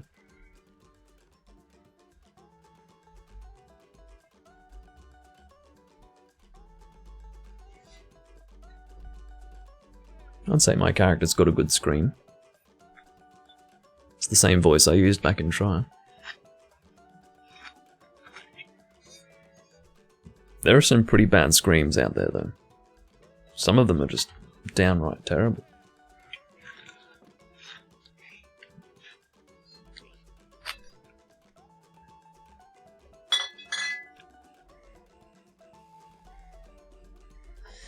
Yeah, I am playing this on the Wii U. The servers have been... Well, people have been talking about the servers going down for a good 4 years now. Like, 4 years ago, we were like, oh, the servers are going to go down soon, enjoy it while we can. And then they didn't go down, and then World was coming out, we were like, oh shit, World's coming out, the servers are going to go down. They didn't. And here we are in 2021, October 2021, servers are still up. I don't think they're going anywhere. So, yeah, I mean, it is always possible that they will disappear, but... I think the first time I heard about the server shutting down was like late 2016, early 2017. But it was all rumour.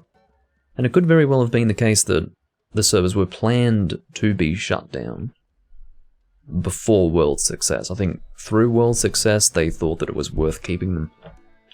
There was no longer a financial incentive to shut them down. So, yeah.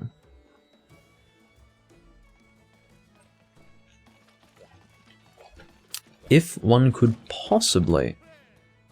Oh really, this quest? If one could possibly, at all, confirm without a doubt that the reason why the servers are still up right now is due to World's success, then I would be able to comfortably say that that is the one good thing about World's release. That would be the one good thing about World being a video game that exists in this world. It is the fact that even in the year 2021, I can sit down and play 3 Ultimate online on the Wii U. Seriously. Second of all, I would thank Nintendo for not linking it directly to the Miiverse, because otherwise this would have shut down in 2017. Most assuredly. Okay, naked. I will equip the Nether Emprestador. Nether Emprestador. Unequip my helmet. Or I will unequip my helmet. I've got a low frequency hum that's being created by some truck in the area.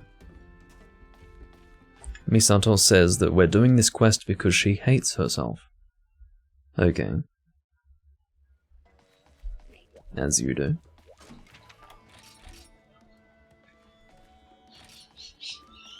That's a loud bird outside.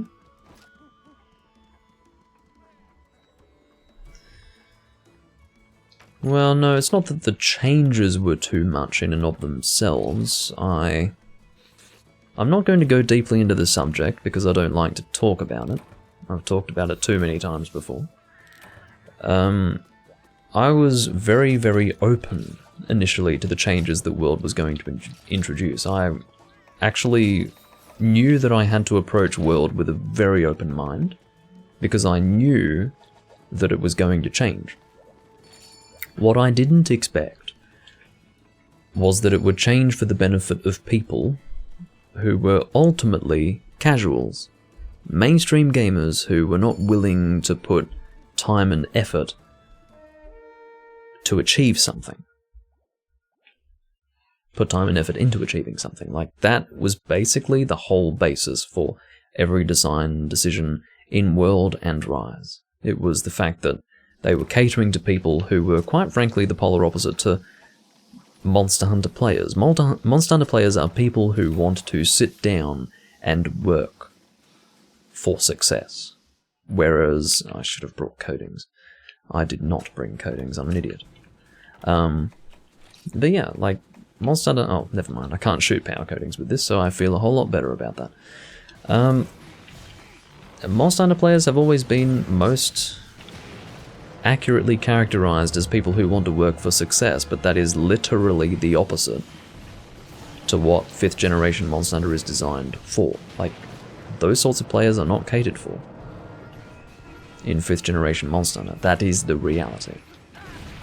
And for that reason, I am thoroughly disenfranchised, and I'm more confident in my hatred of World than almost in anything else, because I have not given another game enough chances to win me over than World. There has been no other game that I've given more chances than World. And the last time I played World, I said, you know what? As a matter of principle, I will never play this game ever again. I will never do it. I will not subject myself to this shit. And that came after trying it over and over and over again, which ultimately amounted to 350 hours spent in the game. And I eventually said, no, not doing it again. I will never play it again. And that was before Iceborne released. So, really. And everything that I heard of Iceborne really shows that they weren't interested in fixing anything. They were rather interested in turning what was really just standard Monster Hunter, but super casual and super simplistic and essentially designed to strip Monster Hunter of all its intricacies except for the visual intricacies. It's like, let's just make everything a visual experience rather than I don't even know how to describe it, like a gameplay mechanics-based experience. And yeah, let's just make it visual. And then after that they were like, oh, let's turn it into a big fucking gimmick. Let's have Clutch Claw literally rule the gameplay. Let's just have it take over everything, and then you just Clutch Claw every single monster, because why would you do anything else, right? And it was a mess. So... No, World was... No. That is an incredible misunderstanding what you've just outlined, Daimar. Monster Hunter World was not a gateway Monster Hunter. It can serve as such, but it was not designed as a gateway Monster Hunter. Monster Hunter World was a reboot of Monster Hunter, designed to capture a different audience to what had previously been targeted by Capcom. It was not a gateway Monster Hunter, because to say that it is a gateway Monster Hunter is to suggest that it was Capcom's intention to introduce people to a series that people would ultimately go backwards in. Neither Capcom nor the vast majority of game designers create games with the intention that people will go backwards. They create a player base that will continue playing the games that they will release into the future. Based on the way Rise was designed, it is very, very clear that World was not a one-off. World was the beginning of a simplification process that will not be... like, they will not go backwards on that. They will continue in that direction. I was not expecting Rise to be what it was, but they surprised me. They went even further with the simplification. They made it so beginner-friendly that it was disgusting. It made me sick. That's right, N10. Unfortunately, I cannot escape it. But hello, N10. I can't escape it. There is no way. There is always one person who hasn't heard my world rant, so I will always go on my world rant for the benefit of that one person, and apparently for the benefit of some other person who hasn't asked to be told. But, like, really. Anyway. I'm glad there's someone here who at least appreciates how many times I've gone on this rant. But anyway.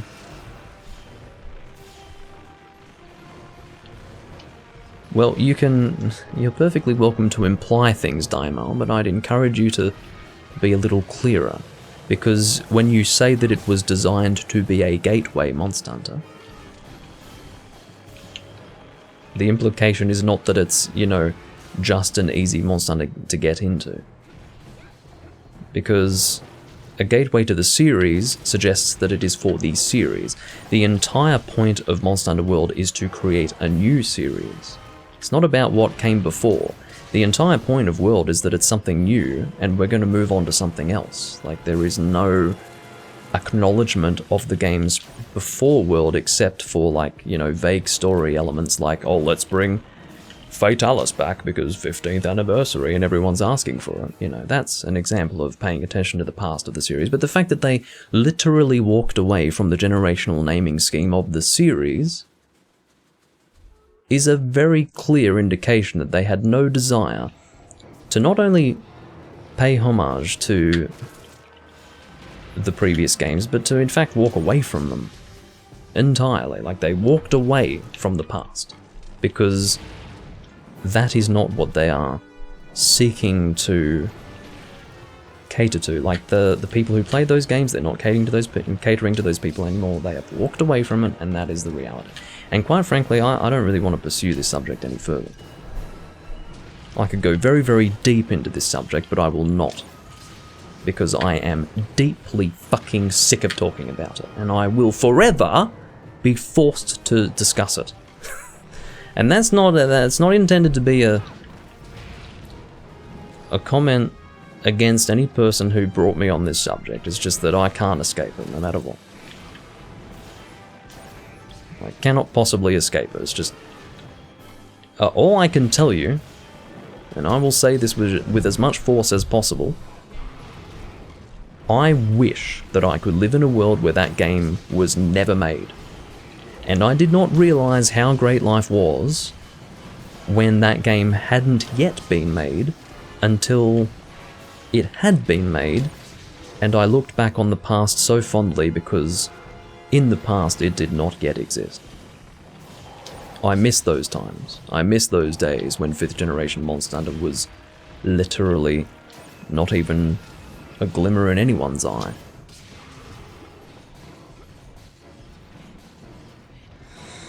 Anyway.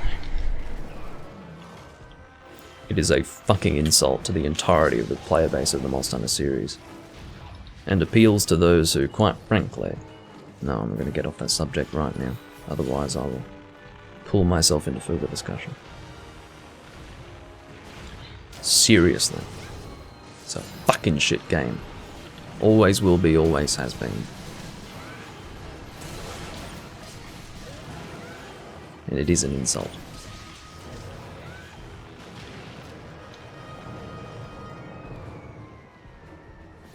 If you can believe it, I'm less emotional about it now than I used to be. I used to explode about the subject.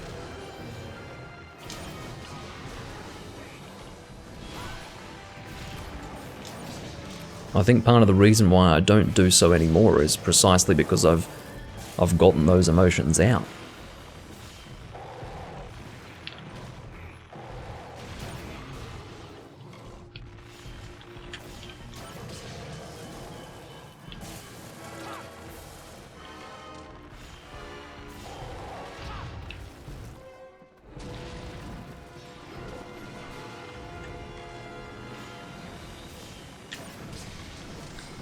Anyway, last time I was hunting this monster for some reason, I'd chosen to use...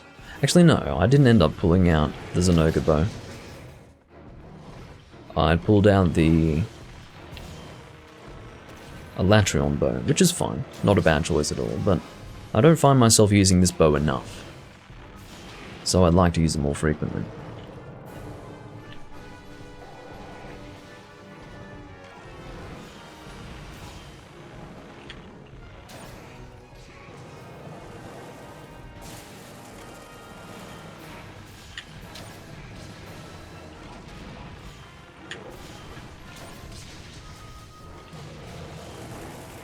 I haven't actually paid attention to this hunt at all until now. I've been playing entirely subconsciously. I've got no idea how that's translated in terms of my play.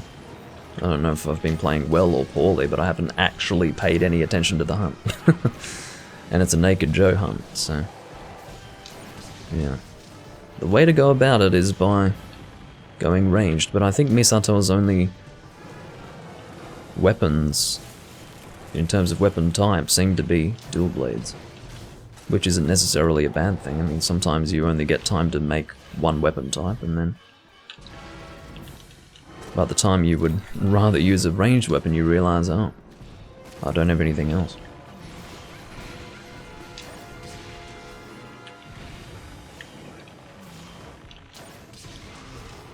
If I ever find myself in deep conversation, you can be assured of the fact that I'm paying zero attention to the game.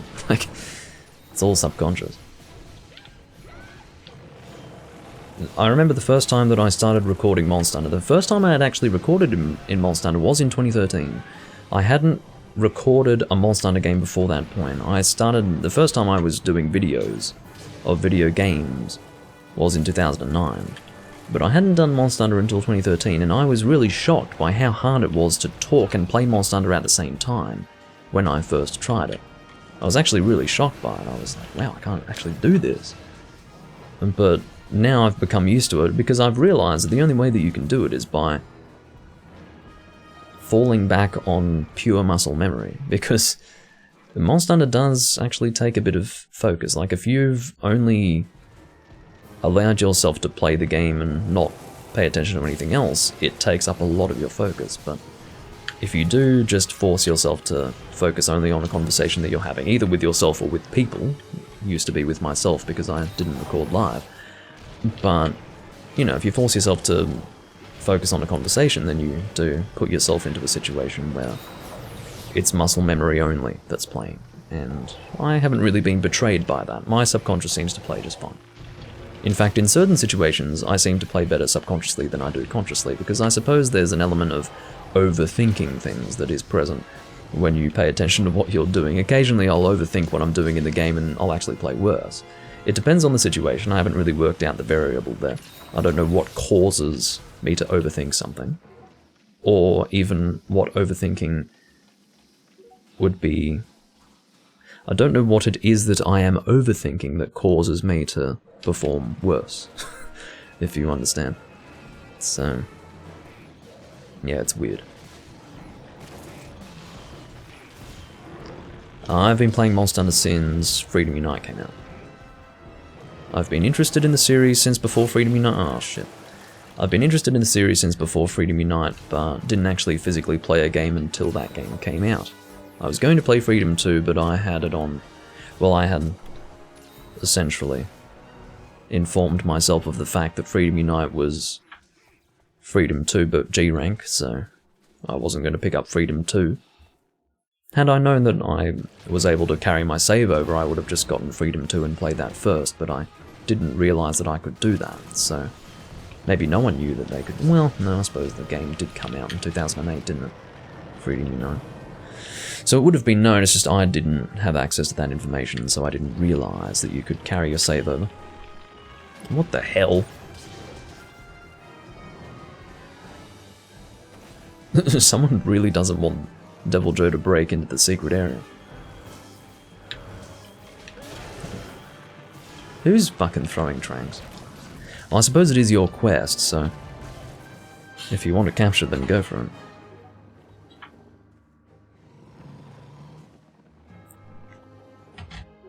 But yeah, I'm a second gen hunter. I'm a person who started in second generation and really perfected the process of playing Monster Hunter in Monster Hunter Tri, which would be third gen. But I still consider myself to be a second generation player for the reason that I developed all of my base skills in Monster Hunter in second generation, and for that reason I can return to second generation, and I feel very comfortable in doing so. A lot of people go back to second gen and they're like, oh, this is so old, you know, they want to talk about it all day, they want to compare it to all the other games all day, but for me, it's home. It's what feels natural, which is actually really nice. But the funny thing is that if I go back to first generation, I can't handle it. Well, I can handle it now, but at least in the past, like 2 years ago, if I were to go back to first gen, oh, I'd be complaining all day. At the moment, I'm pretty fine with it. I'm used to it. Because I actually forced myself to develop a tolerance for it. But, yeah, it's pretty crazy. Great, Fierce Soul. I've already made the Greatsword, by the way. That's why I don't have many Fierce Souls at the moment. It's not even... This is the thing. This is a quest that is such a waste of time that you don't even get anything good out of it. You get one of the worst Greatswords in the series from it.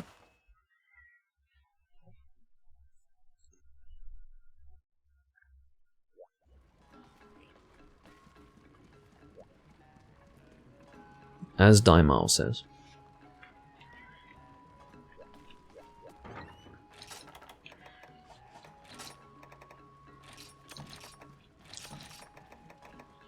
I hadn't really considered why a trap would explode upon the capture. I suppose you're right. I suppose it depends on the timing of it.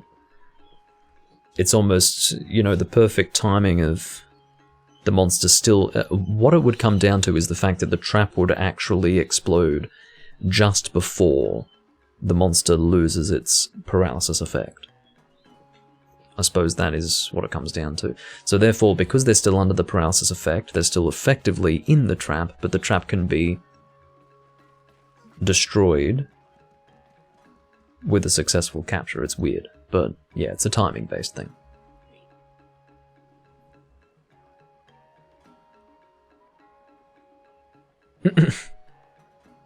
Yeah, one whole Velociprey hunt.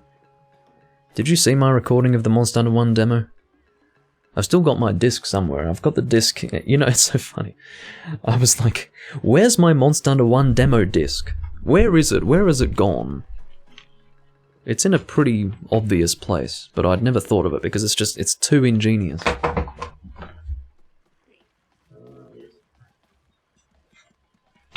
It's too ingenious, like really. This is backwards, forgive it for being backwards, but it's in here.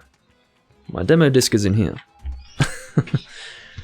This is the disc. I'll try and show it to you. In fact, I'll unflip myself.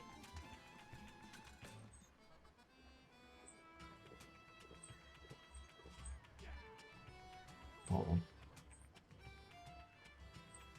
There we go. So there's that's the PAL Monster Hunter on PS2. That's all of that business. And here's the demo disc. Right here. I was like, where's my demo disc? You dick. It's inside the fucking game case.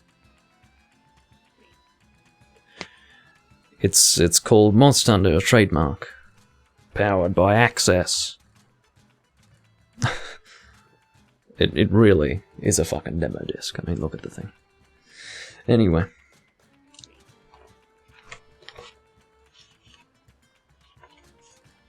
A real collector's item. But yes. I was expecting it to play really badly when I first tried it, but no, it plays about as badly as first gen Monster Hunter, which is what you would expect.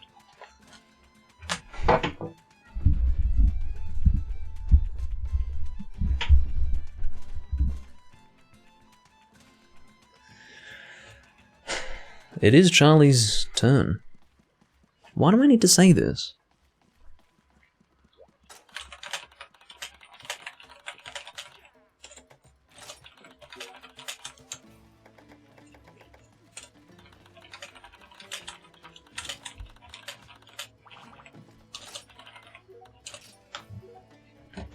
I'm happy to do some arm wrestling, man.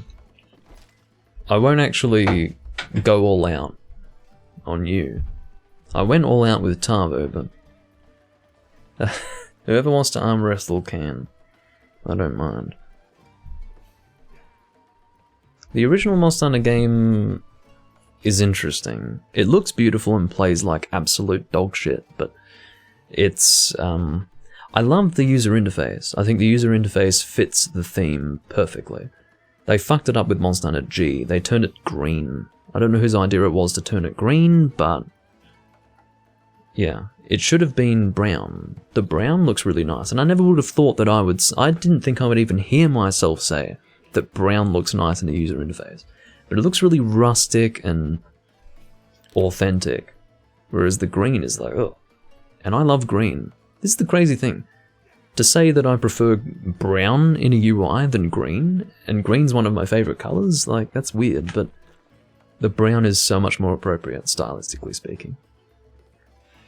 Can someone arm wrestle me? You're leaving me hanging! Oh, if they want to ignore me, then fine. Oh, sorry, I got distracted. Well, that's not your fault, Tavo. I don't think you would have assumed that it was a turns room, really.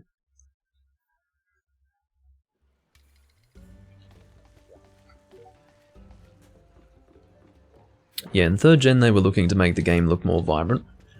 I think it had to do with the fact that they were looking to entice more people into playing it. Monster Hunter traditionally was always a very dark game. And so I guess they were trying to open it up to more people by making it more bright, visually speaking. I don't know if that was really the intention, or if that was in any way a successful endeavor, but I think that's what they were trying to do. What do I want to do here? How about Pierce Ice Bow? No. Maybe, you know, let's have a look and see what we've got for Pierce Ice. I don't have a single clue what my Pierce Ice Bow would be, but we're going to find out. We're going to find out. Could be you. No, you're my spread bow. Or maybe you're my rapid bow. I don't know what you are. Are you my Pierce Bow? I hope not. I fucking hope not. I think that's my Ice Pierce Bow. Oh my god, really? No, not you. I think you're my... Well, fine. If possible, please capture. I'm surprised that Tavo has stuff that he wants to kill. Huh.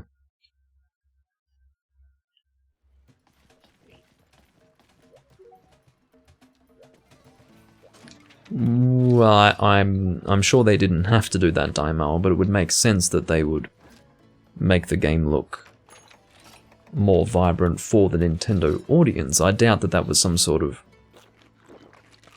prerequisite as ordained by Nintendo to have the game look vibrant because it's on a Nintendo system. We can't have dark games, it's for kids. I don't think any of that was going on, but I'm sure that Capcom realized that there would be a demographic that they hadn't ventured into before, and that was probably the best way to go about appealing to said demographic. But yeah, I'd better bring paralysis coatings on a completely different subject.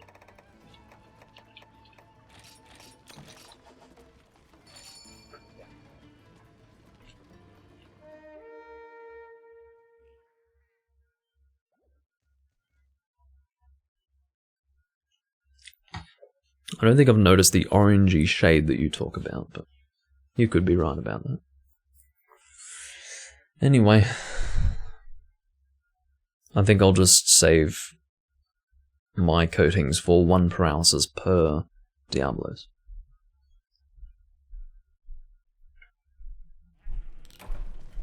I think that would be the sensible way to do it. I have to really make it very clear to you that this is not a great bow. Like, this is 212 raw.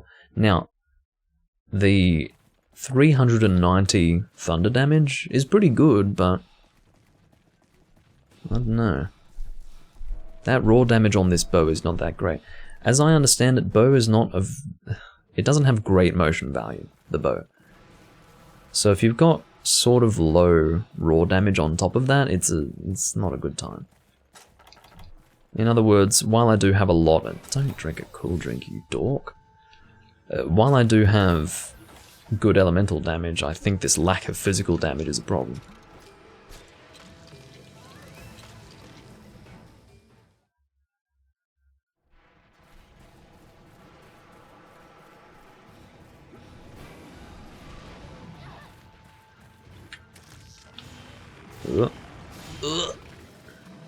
Get away.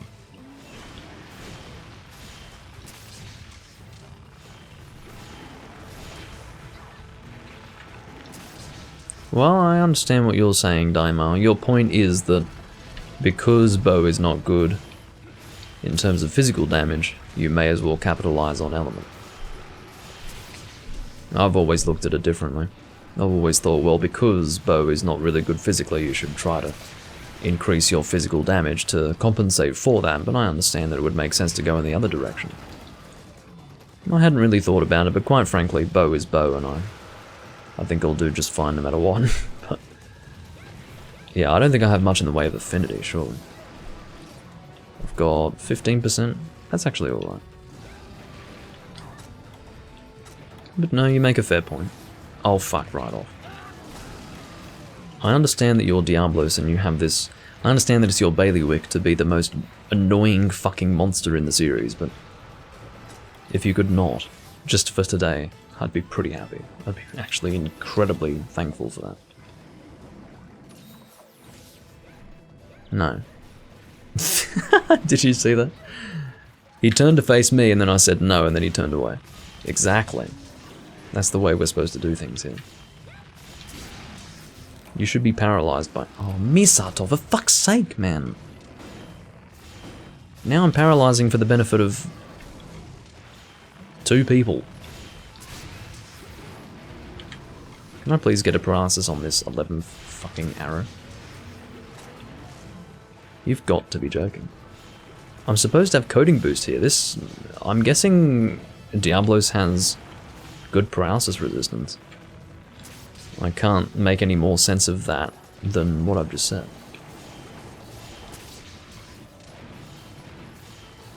Than through what I've just said.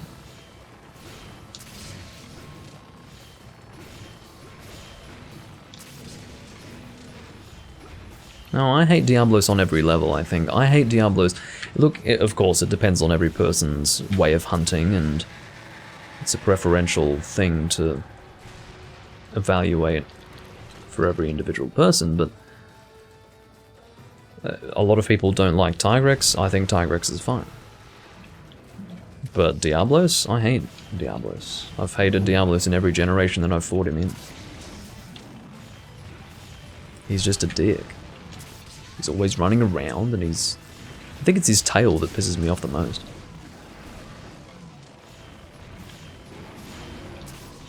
But I've definitely met people, in fact Ethan's one of those people, like, some people don't have an issue with Diablos at all. They think Diablos is just fine. And I can understand that. For me, Tigrex is a monster that I can, I can understand why people don't like Tigrex, but I have no issue with him personally. Like, for me, Tigrex is just fine. I'm assuming that it's the same way. I'm sure people who don't see an issue with Diablos can, on some level, appreciate... Am I using a thunder weapon?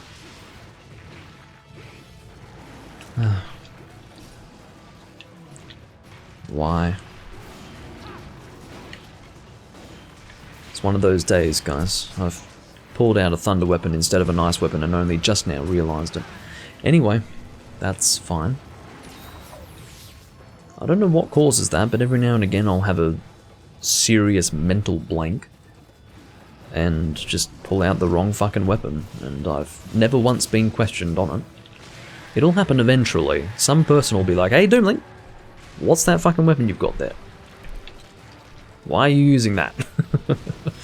One day. Hasn't happened yet. But anyway. It's alright.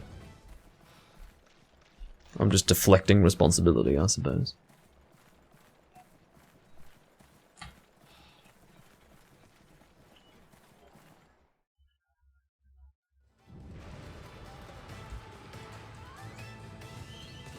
I can understand that on certain days Tigrex would be very annoying to find. I can't believe I'm using a thunder weapon. What am I doing?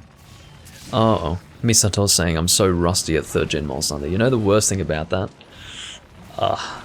That's not a person struggling with, you know, going forwards in the series. That's a person struggling going backwards in the series. Ugh. Makes me sick. To struggle with 3rd gen Monster Hunter? That's bad. That's really bad. I can perfectly understand if you're struggling with 2nd gen, because that's very rigid. There's not much rigidity to 3rd gen. 3rd gen's pretty straightforward and dynamic. I mean, there is rigidity present, but that's stylistic. That's the way the series is supposed to be.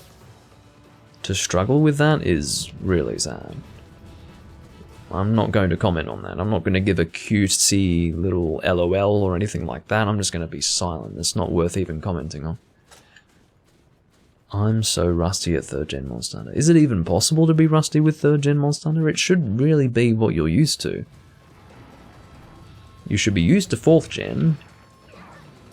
And 4th gen's basically just 3rd gen but with a little bit of extra stuff tacked on. If you're not used to 4th gen, then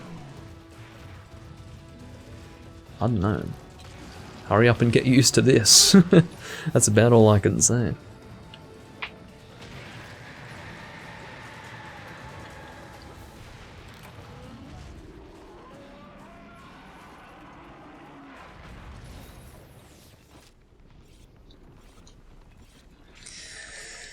Yeah, all the people that I associate with these days in the community are people who wouldn't touch 3rd gen because it's too modern. So it's a bit creepy to read someone saying that they're rusty in 3rd gen in the opposite regard. And I do mean creepy in the most fulsome way possible. It's downright disturbing and sickening. But anyway.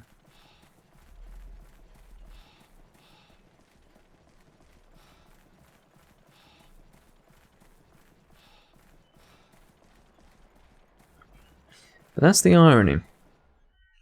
I wouldn't even say so necessarily. I do believe that there are...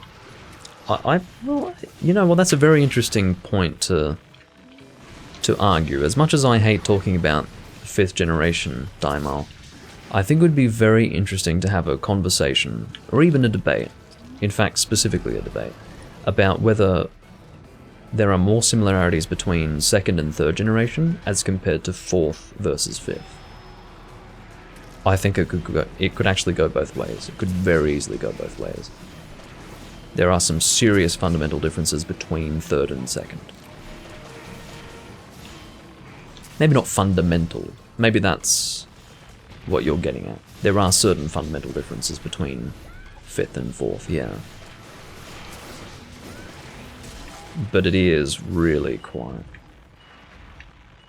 a different experience. Can you please let me put down my bombs? Don't get too excited, guys. Thank you.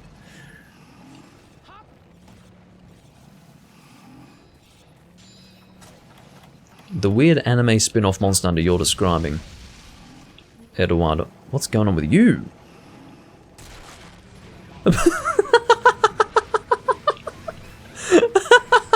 The connection is so bad that I just witnessed the detonation of bombs on a Diablo's head and he's like, oh, I'm really tired. I'm not waking up. That was really funny.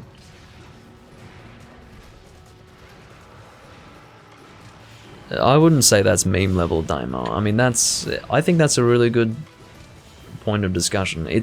I would be of the mind to take either stance. I think both have merit. That's the funny thing, because there are serious fundamental differences between 5th gen and... That's what it would be. It would be identifying the definition of fundamental difference. in the context of the Monster Hunter series. That is how you would be able to determine which of the two is most different from the Monster Hunter in question, because... Oh, can you stop? Yeah, that's... It's a very hard discussion, because I think you would have to look at it from the perspective of not how the games play even. You would have to look at the way the games were designed and who the games were designed for. I think if you were to focus on who the games were designed for, definitely there would be more of a difference between 5th and 4th than 2nd and 3rd. You know, they didn't create 3rd generation Monster Hunter with a completely different player base in mind, whereas that was done for 5th generation, so I think... Yeah. But anyway, aside from that, I understand why people who play 1st and 2nd don't want to touch 3rd. It is very different.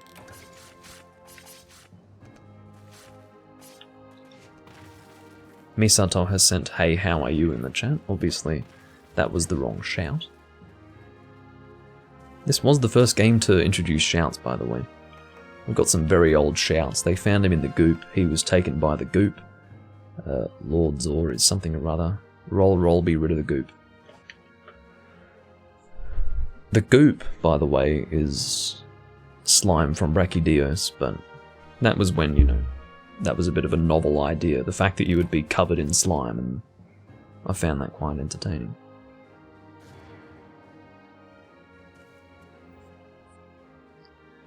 Because there was a guy that I was playing with back when the game first came out who called it goop. He was like, you know, as far as I can recall, he had shouts that were related to goop, and so I did the same. Because I thought that it was really funny to call it goop. Goop is not a word in my lexicon. Never has been, never will be, but I found that really funny.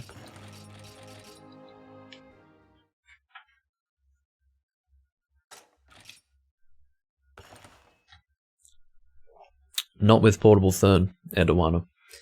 Not with Portable Third. A lot of people who came from Freedom Unite didn't play Tri. Their first time playing 3rd generation was Portable Third. And as a result, given that Portable Third was one of the easiest Monster Hunter games, in fact it was the easiest game until World came out. I'm talking about base World. There are always those people who go, "World's not easy, Doomlink. World's not easy." Yeah, well, it was until Iceborne came out, so shut up. Anyway, the point of the matter is that until World came out, Portable Third was the easiest Monster Hunter game. So for a lot of people, their first venture into 3rd gen, their first venture into 3rd gen was the easiest Monster Hunter game. So they really, really got off on the wrong foot with 3rd gen.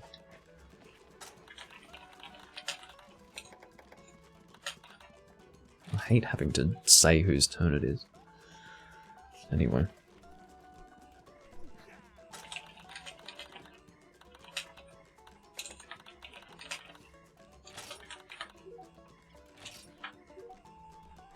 I'd completely forgotten that Tavo wanted to capture those Diablos monsters. I would have actually put more thought and care into not killing those monsters had I remembered that Tavo didn't want to kill them. But it flashed into my mind in that moment and I was like, well, shit. I feel somewhat responsible for not following through on Tavo's request. I wouldn't even say easiest at the time. It doesn't feel that way for me, Daimao, because for me, like, easiest at the time would suggest that it was the easiest when it came out. But it was the easiest game until World came out, which was, there were lots of games that you had. After Portable Third, you had 3 Ultimate, 4 Ultimate, Generations, Generations Ultimate. Those were the major releases in the Western sphere in the series, and they were all harder than Portable Third. And I've never really considered portable, or rather, I've never really considered Monster Hunter in those terms. I've never really thought about Monster Hunter being hard or easy or anything like that, because it's not about difficulty, it's about the enjoyment that I get out of playing the game. I've never really cared about difficulty. Even in regards to 5th generation, it's not a matter of difficulty that causes me to take issue with modern Monster Hunter. It has, there's a little bit more nuance to it than that. But I've always been willing to say that Portable Third was very easy. Just noticeably. Oh, sorry, N10. You've been watching this whole time, and well, I'm glad you've got a spot. I'm very glad to see that. But, yeah, it doesn't even feel right to say the easiest at the time, because it's not clear enough. It doesn't actually communicate the fact that it was the easiest Monster Hunter for a really long time. So, yeah, I understand that even 2018 was a while ago now, but yeah.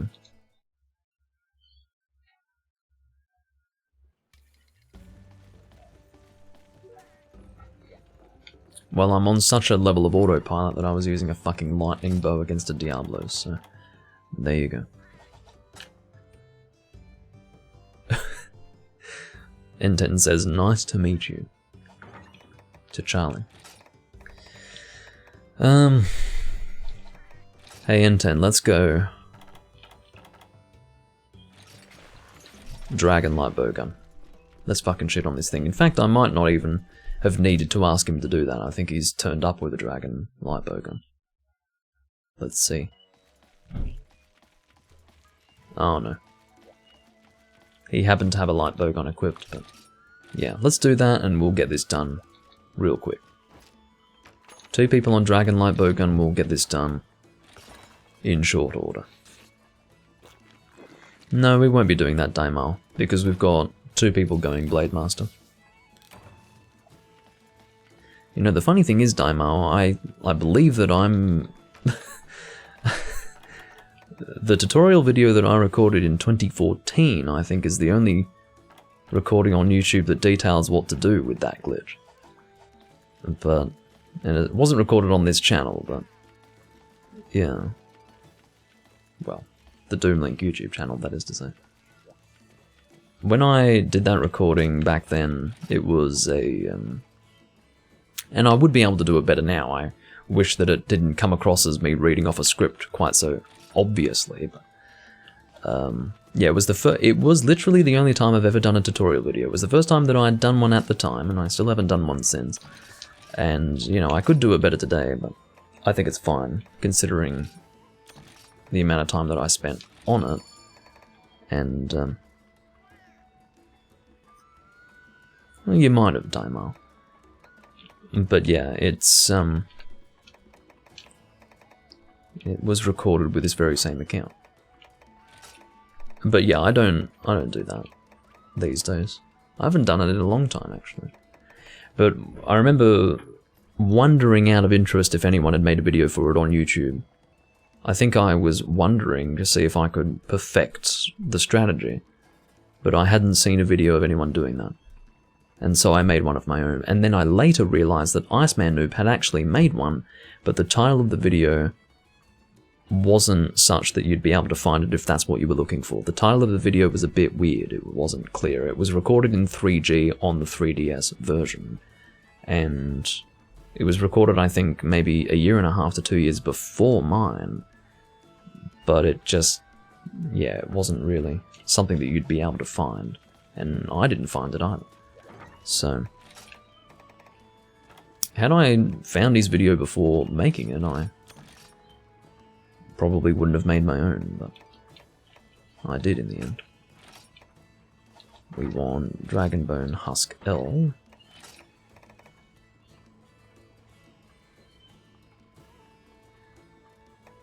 Well, Iceman was...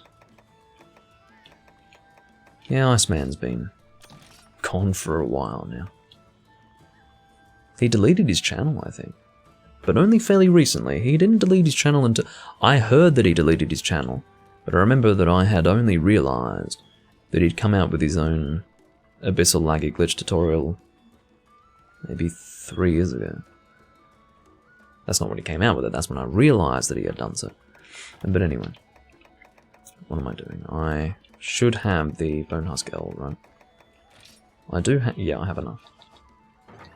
So now I just need dragon shots. Sorry for taking so long, I'm just a bit distracted. Yeah, we should be... oh, I'm going to bring 60 flame shots. That's enough. That'll do me.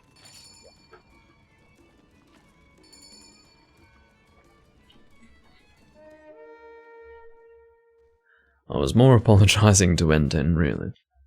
Because he's the only person that I can verbally communicate with that is currently playing in this room.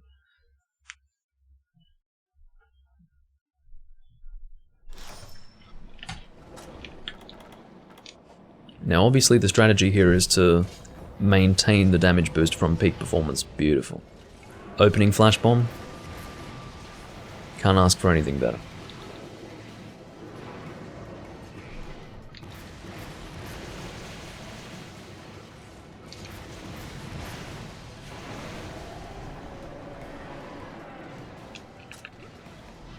Nope. I'm making sure that I'm not stuck in my combinations. Oh, come on. See, I was not expecting you to aim for me there. That would have been the last thing that I'd expect. Really? Why did I choose to evade in the direction of the monster? That's the best question to ask, and there goes N10. Oh, not a good start. Deary me. This is a very unruly and downright aberrant laggy. No, no, no, no, no. You keep the hell away from me, son. Well, hopefully, Eduardo. I don't know how much longer I'll go for, but I'm in the mood. N10 only just joined, so I think I'll be here for a while. At least for as long as he's willing to play, probably. I don't know when he wants to go to bed, but... yeah. Oh, please don't. I have not actually come across an Abyssal Laggy that was this uncooperative. Alright, catch you later, Daimo, and thanks for your contributions.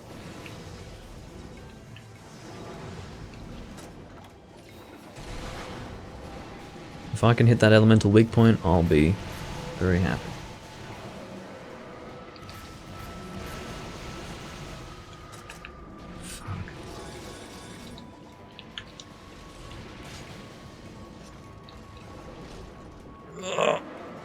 See, you don't know who he's aiming for, not until you have to get ready to evade him.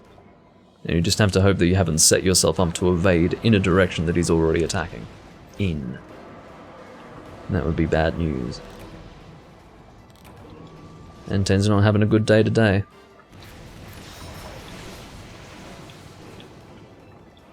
I'm telling you, N10, this laggy is a fucking dick.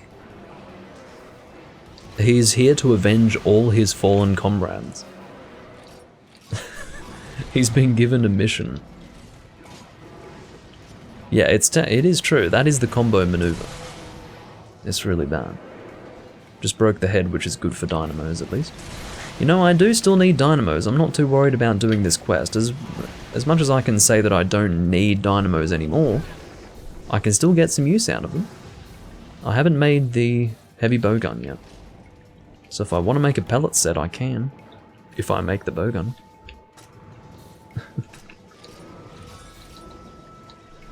I've made every single Abyssal Laggy weapon except the heavy bowgun.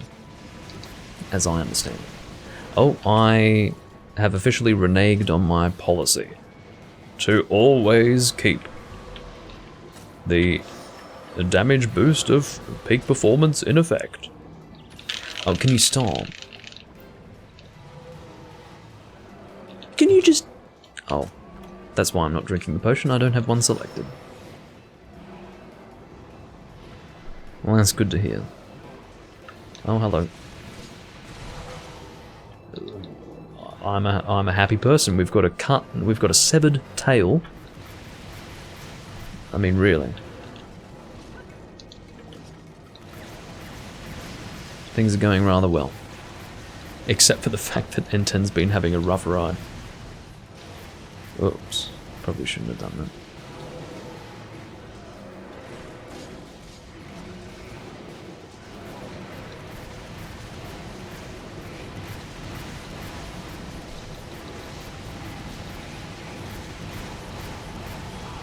Get out of the way of that shit.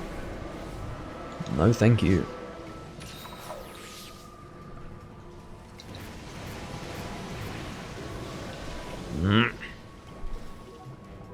It is a little confusing as to where those underwater tornadoes are located in relation to yourself. There's sort of a perspective issue when underwater. I did not actually bring air filters or oxygen supply or anything of that sort, so I have to go and locate bubbles. Hello? Over here. I'm out of air.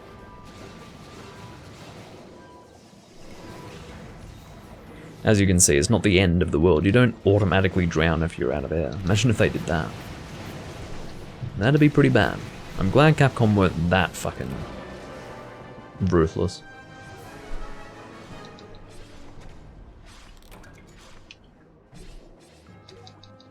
That would have been pretty sad had they chosen to do that. I'm actually hoping for a dynamo, and that's really the beginning of the end for me. I'd be getting all of the dynamos if I were to say, well and truly, I don't need a dynamo, I don't need any more. They would actually start cascading down from the heavens. Because that's exactly when you get all the rare items, it's when you don't need them anymore, but I think I would like one. Or two. However many are needed for the heavy burger. You say GG, but it was bad game, says N10.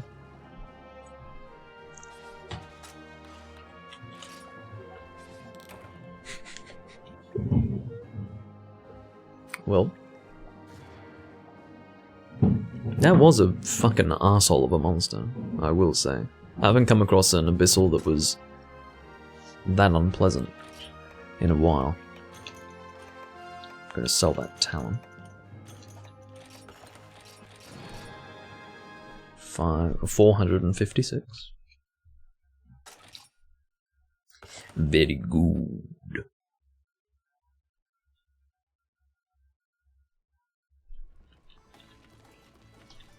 Very good. Thank you, Shans. Sell you, and also the laggy talons. Wherever they are. Here we go.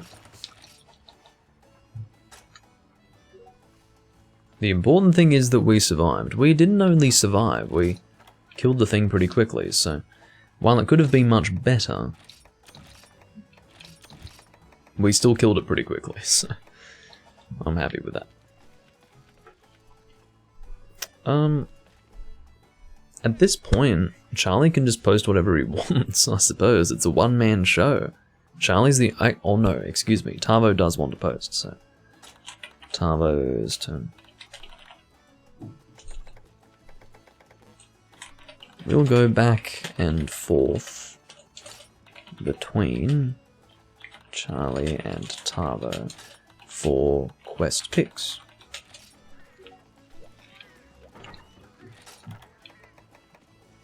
Alright, and I'll sell this because I have no need for any of this. In fact, I'll discard it.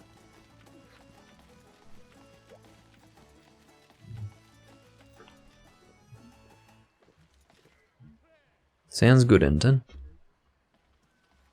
Bob is hammering away. He's got things to hammer. I don't know what the hell he's got to hammer, but he's hammering. Why he's chosen to not hammer for the entire day, but then whip it out at 5 in the evening, or 5 in the afternoon, I really couldn't say, but I don't have much control over the inner workings of the man that lives next door, who seems to have an unhealthy obsession with power tools and, in fact, regular carpentry tools, such as hammers. What time is it where I live? It is the afternoon. It is almost evening. It is 5:55 PM where I am. That is the time zone in the Far East. I am 1 hour ahead of Japan and 2 hours ahead of Southeast Asia. I've basically got a Japanese time zone if you ever wanted to know.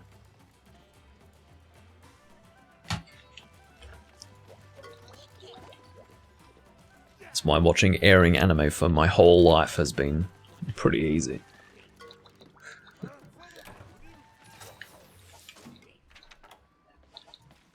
Because it comes out while I'm awake. 8 in the morning where you are, bloody hell. Descent into Hades, are you sure? Is this one okay? Sure.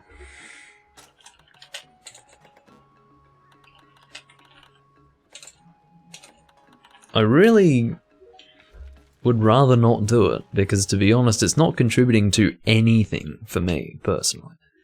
Doing this quest, I mean... For anyone watching who doesn't know what this quest is, this is one of the hardest quests in the series that we're about to take on. And I've done it. I've completed it 5 times, and having done so, I've actually achieved, or rather, been able to forge the Anima Reaper. It's this great sword.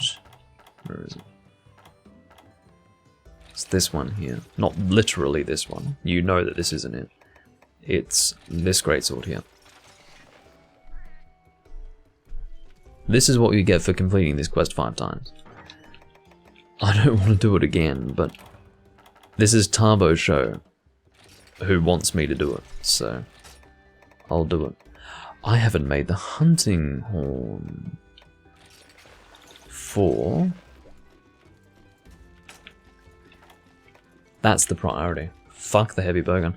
I'm making the hunting horn for Abyssal Laggy to replace this one. This one's fine, like this works, but I think I'll stick with this one. Oh, excuse me, I think I'll stick with the hunting horn instead of the heavy bowgun when using my next dynamos.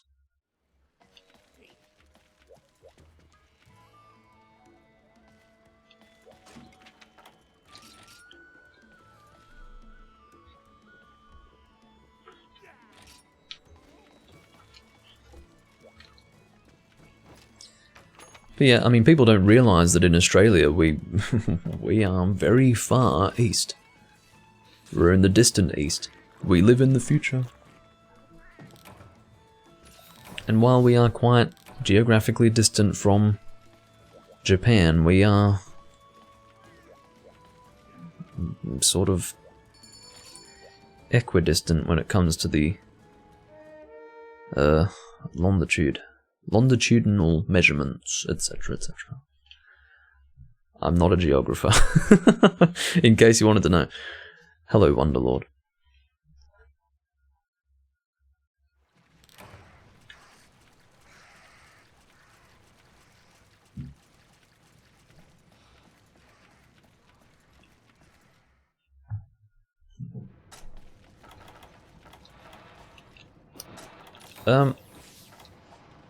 I will tell you that I'm not really... Oh, I did bring Moxie, that's good. I'm glad I brought Moxie, I really didn't eat for anything specific. I'm glad I at least ate for this. Oh, N10's in Germany. Well, that would explain the rather Germanic name, N10-Brot. I have to be careful when I talk about Echtschlenkerler. I have to watch my pronunciation. Of course, referring to the beer that I drank yesterday.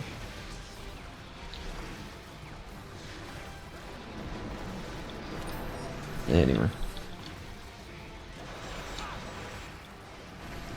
The reality of the monster that we're hunting here is that it is very, very strong. And it actually has 2 levels of charge. It's kind of similar to Savage Devil Joe in the way that he sort of starts off charged, but can be knocked out of his charge. He has 3 charge levels. This is not his highest charge level. Is everyone here? Okay. I'll play Attack Up Large then. Oops, we want to start with this actually.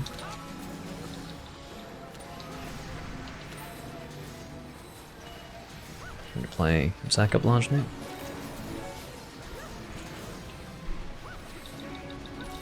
My hope is that Attack Up Large for the whole team will be helpful. Significantly so. I'm glad to see someone's running poison here. That's always nice. I used to run poison with this monster back when I was first playing the game when it came out. I used to use Fector's Asterism. That was my weapon of choice. Fector's Asterism, which is the Lucent Naga Kuka Sword and Shield. That was the first Lucent Naga weapon that I made. That was my weapon of choice for this quest. I used to use it in conjunction with the Helios set.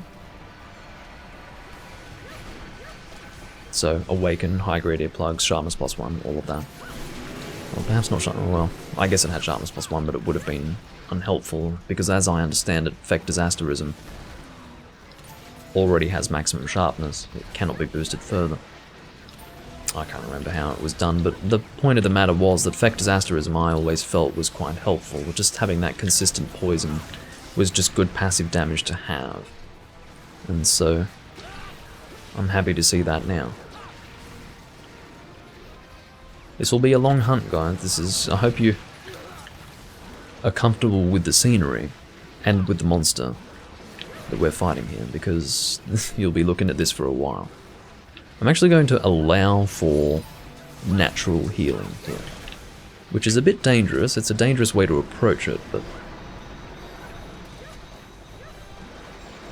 I want to conserve my healing wares, and this is how I'm going to do it. I'm not going to heal until I've actually allowed for natural healing to take place. Unfortunately, the terrain prevented me from avoiding that. He summoned it, and there it was. What other songs do I have? Recovery speed up large. That's actually pretty helpful. Yeah, this is one of the hardest quests. Basically, the amount of damage that you take from this monster, compared with the amount of health that it has, means that you have to survive for a really long time in spite of how much damage it can deal to you. The point being that the chances of someone in your team dying in the amount of time that it takes to kill this thing makes it pretty hard to succeed. And it is very important. I will be saving the one trap that I have for the capture. I don't know if anyone else is going to do it. I would recommend that 2 traps be saved for the capture. But yeah, it's very important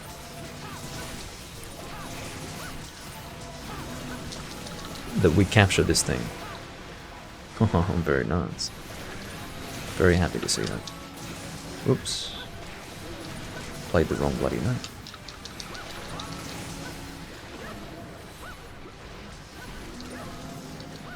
Supposed to play this note. This is his fully charged level. You can see that he's much more red. He's got this red glow about him now.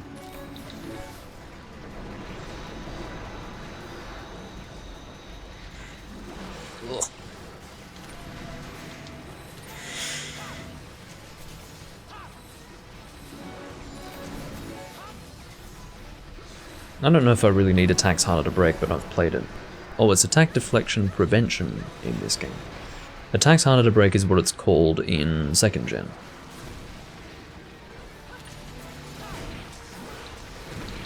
Oh dear. That definitely hurts. Thank you for the life powder, although I don't think that was an appropriate time to use it. Charlie's using the Ivory Laggy Lance, which has the same design as the Abyssal, but it's not as good of a lance. It's still great, like it's not a bad lance, but not as good.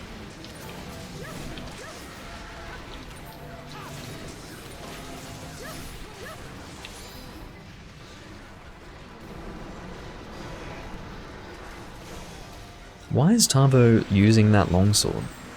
Chain slaughter? On descent into Hades? Why? Why would you do it? Long story short, chain slaughter is not your best thunder longsword. You know, if you were Tavo Show, in other words, if you had the stuff that he has, in terms of his inventory, you'd be pulling out the abyssal laggy weapons, but that's not happening. We don't even have a single abyssal laggy weapon here, interestingly enough.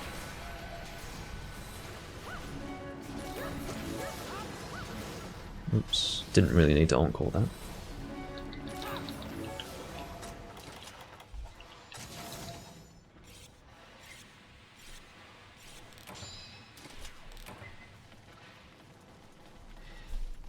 He used it on Clashing Fists too.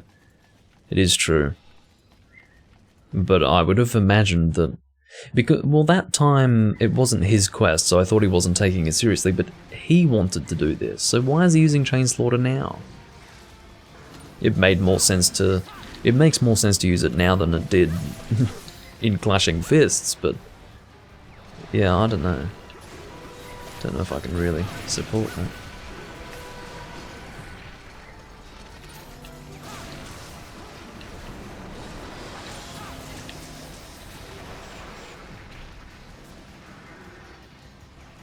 Really, this hunting horn is borderline. It's almost not good enough for this hunt. The only reason why it's good enough is because it's boosting the damage of the team. On its own, it's... I mean, it's fine. I mean, it's doing good. Actually, it is doing good damage. This guy's pretty weak to thunder, so...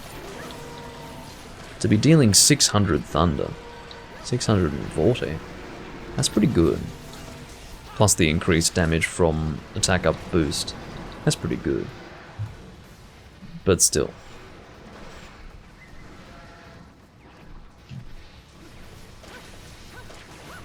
I do find that hard to believe, Edelweiler.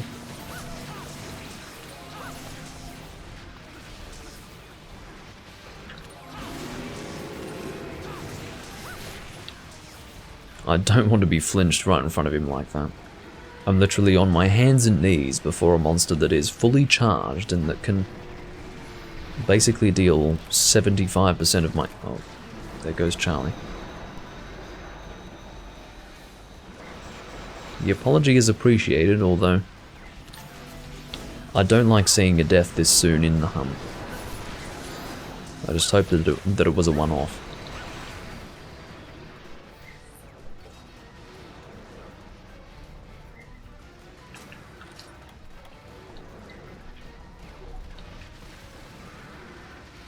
Tarbo's asking if Charlie needs a max potion, which is good. I mean, you'd fucking ask, wouldn't you? If you didn't have one, you'd ask, with a quest like this, but I understand that Tarbo's asking for his own confirmation. I won't play attack up until Charlie's back.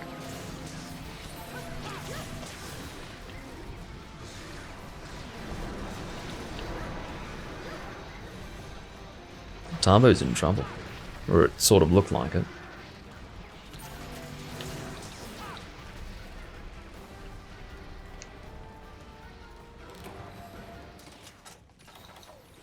I'm surprised that given how badly Tarbo... I mean, if you see him, Tarbo Show is actually teleporting on my screen. And yet the monster that he's hosting is quite fine. I don't really understand it. But having said that though, you can see Zenogre is stuck in place. Maybe I said that too soon.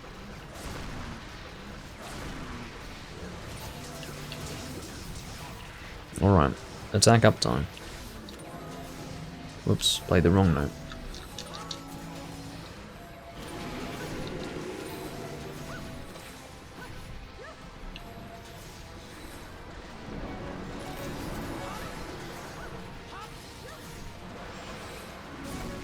You keep away from me.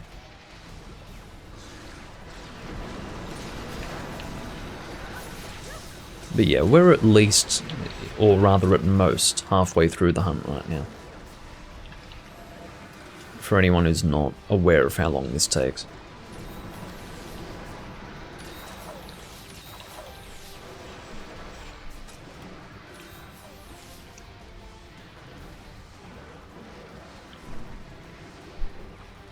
If we do fail, it'll be fucking unfortunate, but my hope is that we will succeed.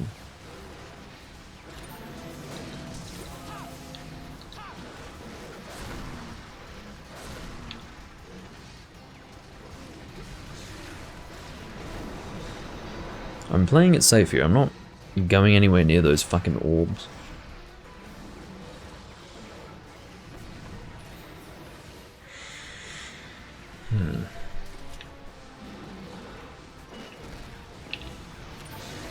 That was an attempted pinning attack.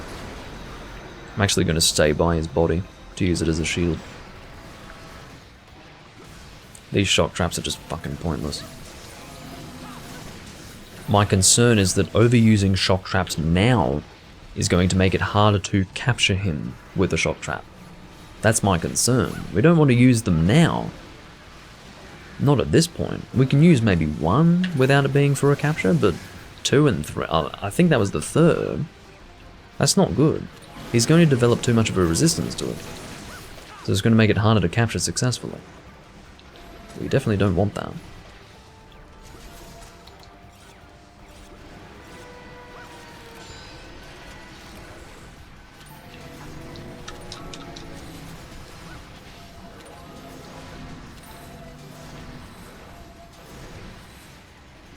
Oh, this whole fucking time I've been facing the wrong way. Shit. It was worth basically killing myself to do that, by the way. I almost killed myself. I didn't realize that I was facing the wrong fucking way the whole time. Again, I'm the only one that I can rely upon to ensure that I'm not doing that. Anything that's wrong with the live stream, I have to be sure that everything's fine.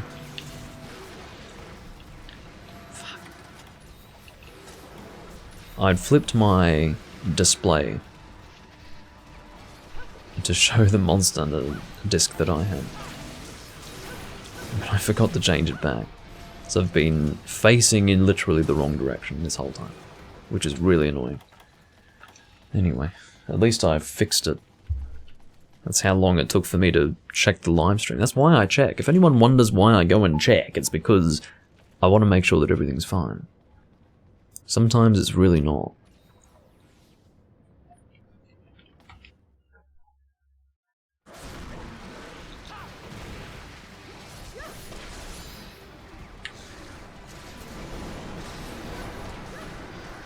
Actually, I better play self-improvement.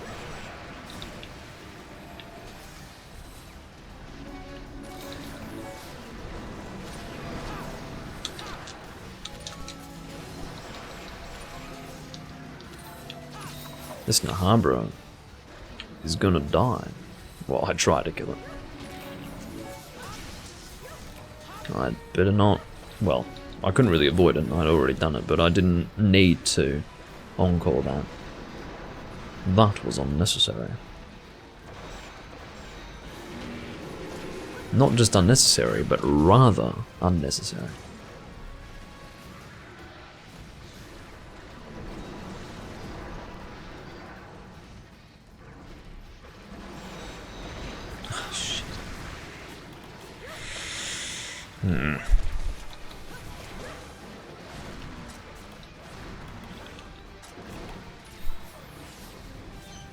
What did I just drink?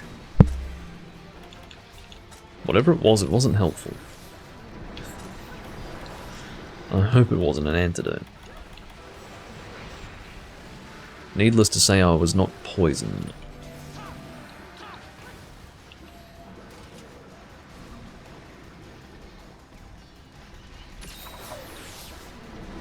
Someone felt that it was necessary to heal me up there.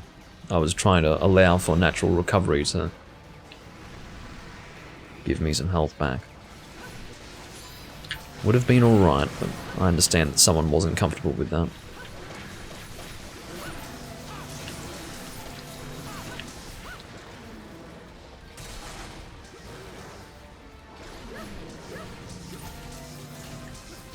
This is where we really want to get in there and completely beat on him if possible, because he's giving us more of an opportunity to attack him now than ever.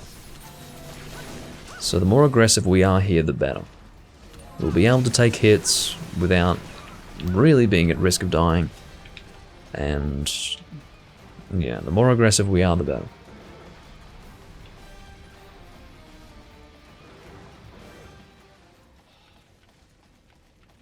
You could argue that in being too aggressive, you'll just take lots of hits and then you'll need a heal, but which would ultimately decrease your healing wares. But what I would advise is that you try to not be so aggressive that you just take hits stupidly.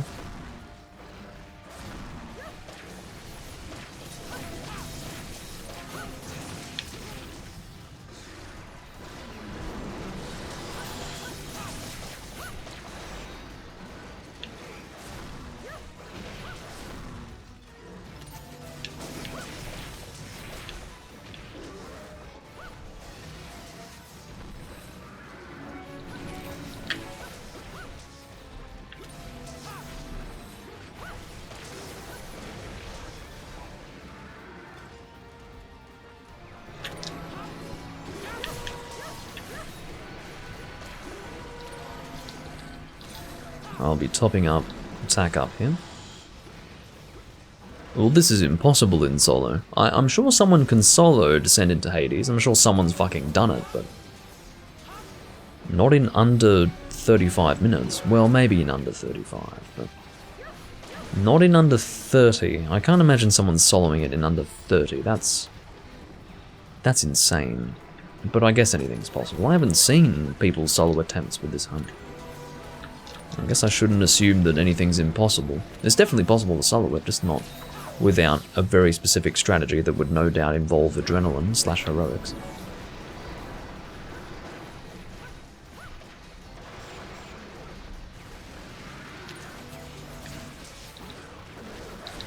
This is bad. I did not like that at all. Not even a little bit did I like that.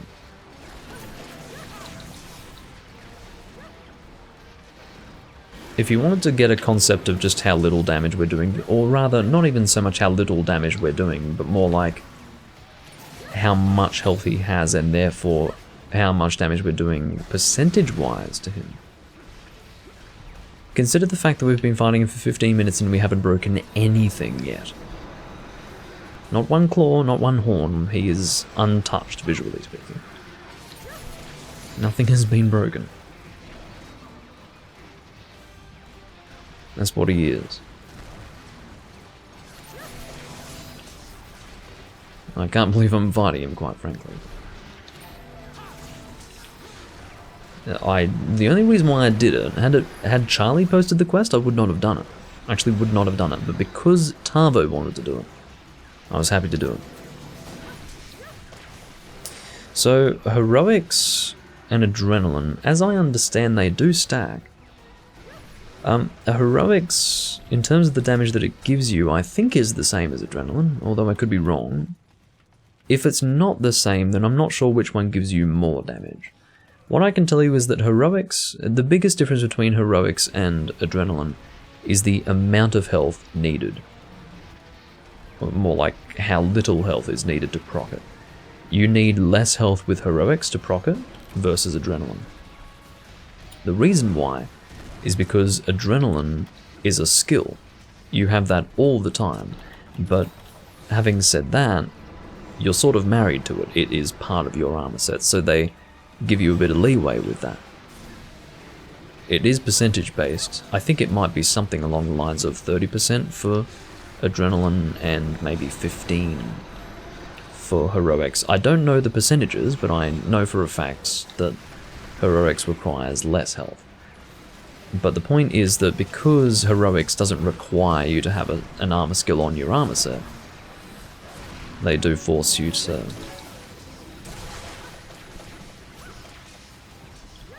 play with less health in order to get the damage boost. I think it might be the same as adrenaline.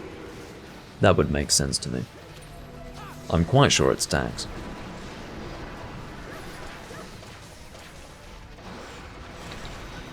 Oh, I hadn't even thought about Fortify. Yeah, that's true. With Fortify, that would make sense to get down to 20 minutes.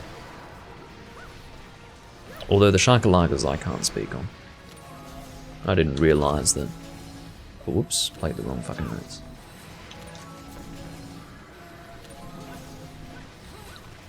No, that's not true.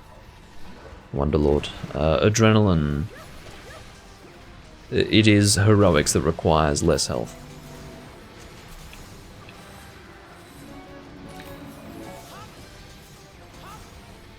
In other words, it's much easier to proc adrenaline than it is to proc heroics. Heroics is very weird. Heroics is so low that it's almost like... what's going on? Oh, Charlie.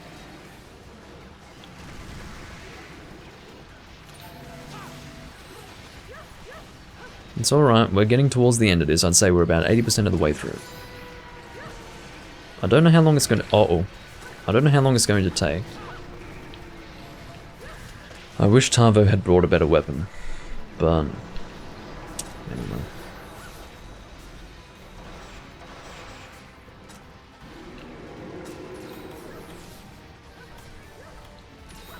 But yeah, one's a food skill, one's an armor skill, one requires more health than the, or one requires more health lost than the other.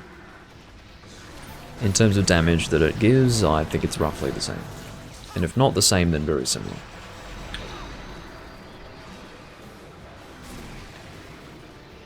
I will actually sharpen up, but you can see that I'm currently in danger. So I'm going to choose my timing very wisely when it comes to sharpening.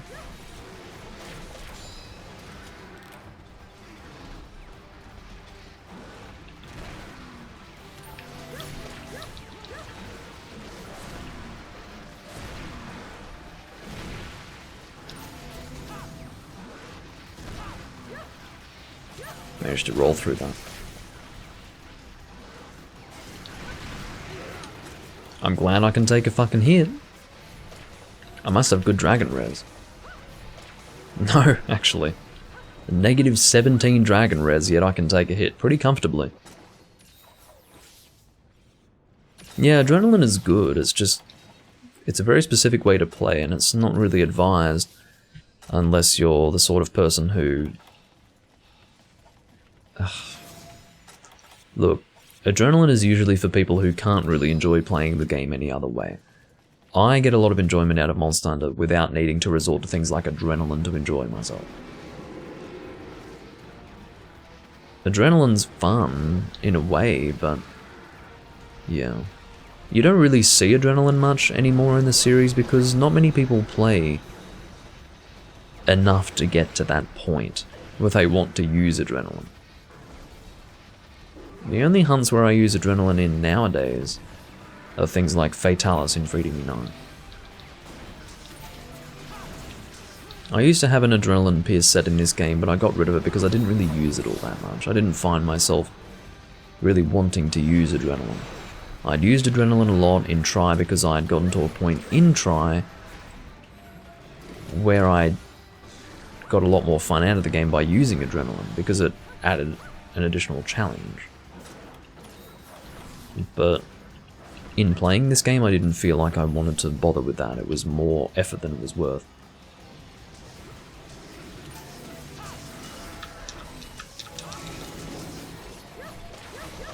N10 has saved a pitfall for an exhaustion, which I'm very happy to see.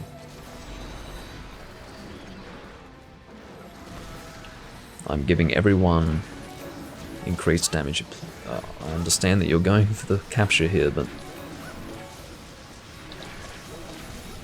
I'm a bit concerned that you took some of that time to throw tranks instead of dealing damage. It was well intentioned, but for a monster like this, I wouldn't do it.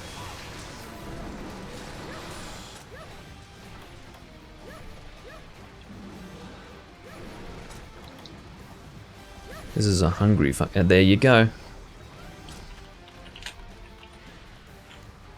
Ultra. Trusap. Almost, says Tabo. Alright, I've got a shock trap to put down. once it is appropriate to do so. Thank you for the life powder.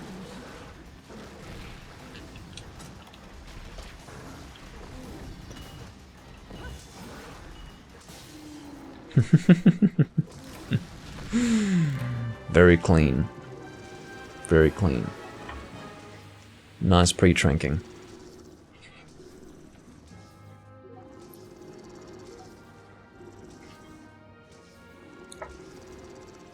Thanks for the carry, says Charlie.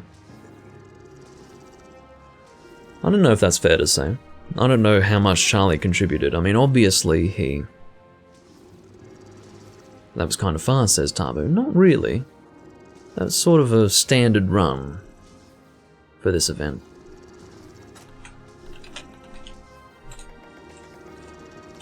Well, it could be worse.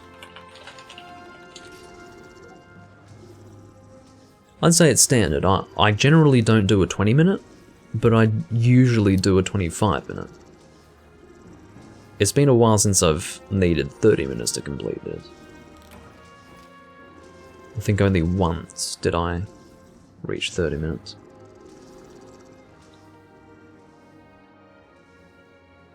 But yeah, I haven't really evaluated Charlie. I don't know how much damage he was doing. He obviously felt like he didn't do much because he literally said thanks for the carry, but I don't know. I got 2 Hades skulls from that fucking hunt. I didn't realise that you could get 2. Maybe I could make 2 Anima Reapers just to fucking flex on people, I don't know. I've got 2 Anima Reapers. How stupid would that be? But I suppose you could, couldn't you? There's nothing stopping you from making more than one of a single weapon. How many times have you finished Descent into Hades? Enough to make 3 Anima Reapers. I hope I never become that guy who's made 3 Anima Reapers, or even more for that matter. It'd be kind of embarrassing. But, or maybe, well, maybe not embarrassing, it's just that, you know, come on. At that point, you'd be sick of it, wouldn't you? You would actually refuse to fight the monster. Or at least I would. I'd like to think that I would. But yeah, that was quite a process. Yeah, Eduardo's not really a modern Monster Hunter player. He plays a lot of the older games, so... Yeah, he's talking about Unite. Which I'm happy to hear. Excuse the stretching, but I'm stretching. Oh, goodness me.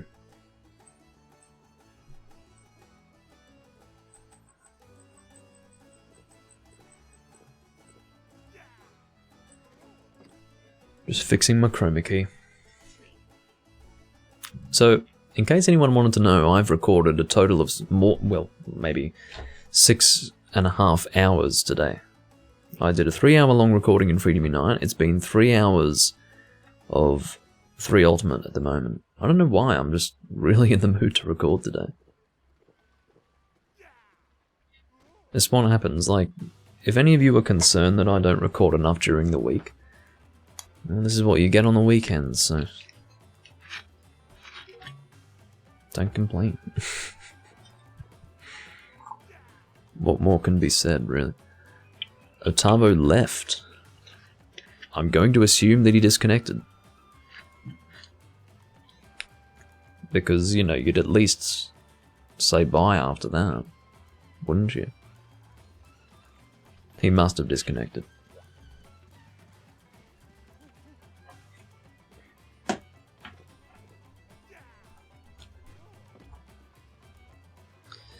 Just gonna check something on my phone.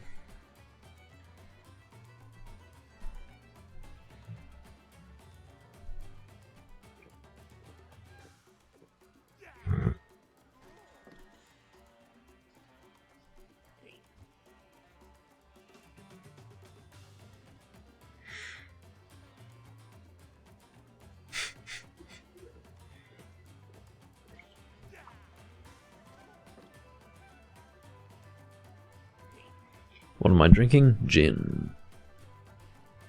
I'm sort of expecting Tabo to return, because again, I'm quite sure that he disconnected.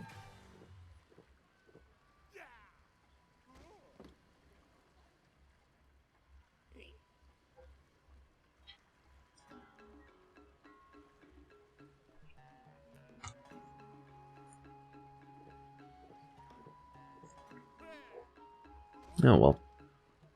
It's of course Charlie's call, as far as what we do next.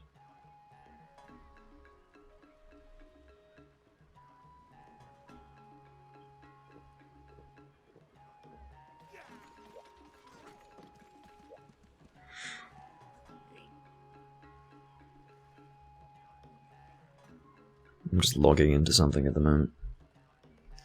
If you're wondering why I'm so terribly focused on my phone.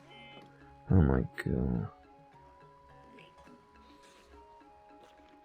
So much security.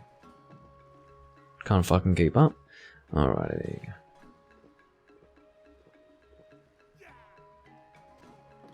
What is going on? No, no, no, no, no. I'm gonna have to make a call today. Definitely gonna have to make a call. Oh, 3 Raytheon? That's fun.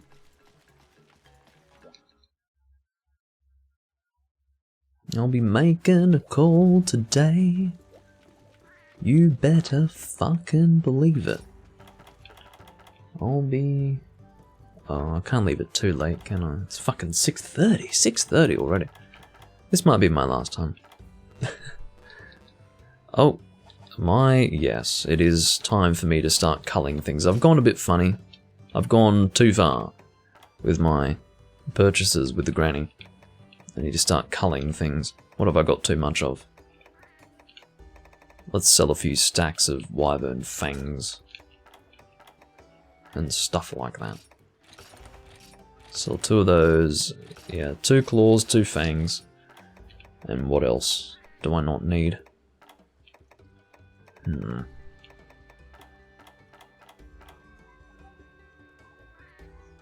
Mostly heavy metal. Eduardo. I've got 7. No, I'm gonna sell my cosmic tickets. Literally the most valuable item in the game. No, I wouldn't sell them, of course not. How much do you get for them?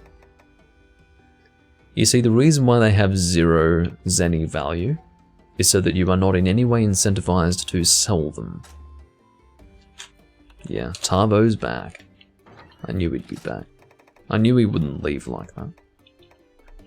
I'm glad he made it back. He never would have been able to had someone taken his spot. I'm actually going to keep Elder Light to a single stack.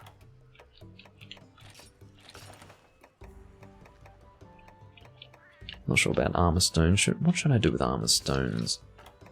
I guess it's fine to have a few of them. How about ice crystals? No, I want lots of ice crystals because I believe that they're needed for ice shot combinations. So I'll keep them.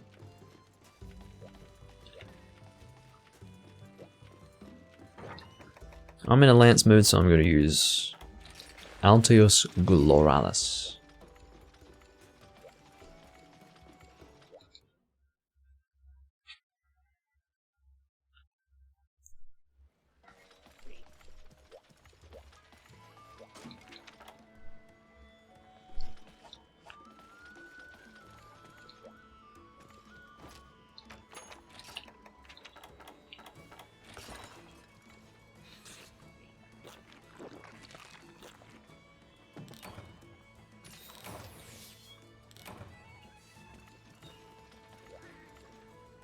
No, Raytheon's pretty easy. I like Raytheon. Just a fairly standard dragon monster. Admittedly, Raytheon is a tier 1, or excuse me, a tier 2 monster, whereas Rathalos is a tier 3.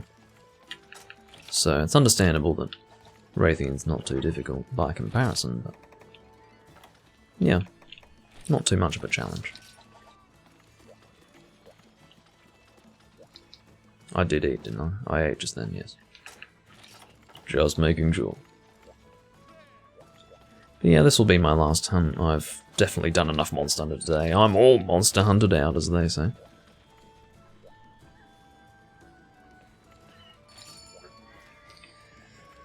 Oh dear.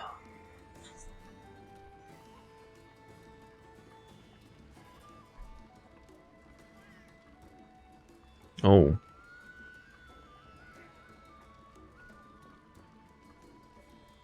Yeah, well, Regarding Pink Raytheon specifically, yeah. I remember when I first fought Pink Raytheon in this game, I was really disappointed. I was like, no, this is a fucking garbage monster. Does not match up to my Pink Raytheon experiences in Freedom Unite. And it was just a generally terrible experience. It was just fucking shit. Truly terrible.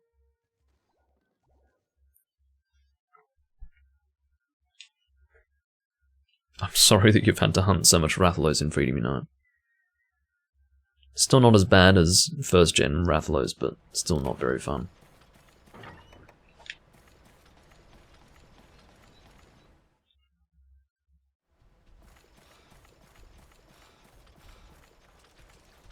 Raytheon should start in Area 8. No, I'm not going to go that way. I'll go this way. I'm being very slow, but... yeah. Let's head over here.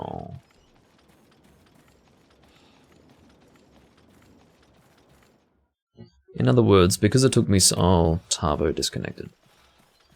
Oh well.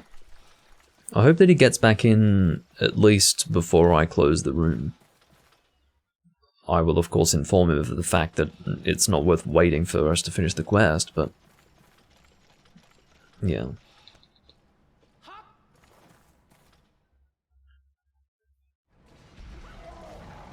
Oh.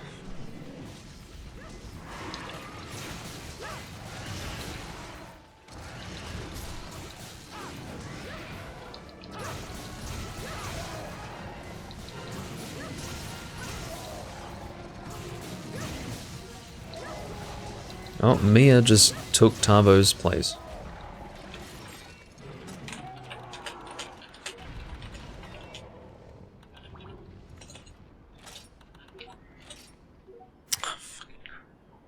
Oh, sorry, I said but in German. Sorry. After. Lick my after. You know what I mean? Okay, I won't carve.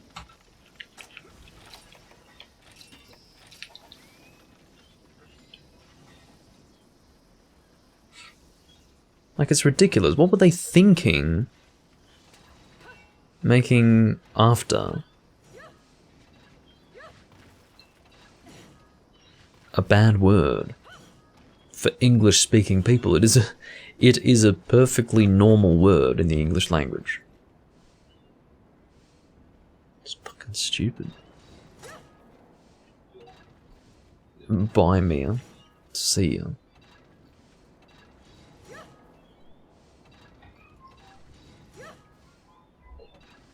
But I found out that specifically in the US, not for me, but in the US, you can't type the word ching. Ching is censored. Now, why ching specifically is censored, I couldn't possibly begin to imagine. That's incredible. If it were the phrase ching chong, that would be different. But ching on its own? I don't know about that. That's that's pretty funny. Like, that's hilarious. It turned into a bit of a joke with my friends. We were like, you can't say ching online. You're not allowed to say ching. The point being that, you know, you'd type a perfectly normal word, but it happened to include ching. Oh, hey, here we go. Yes, I'm the YouTuber.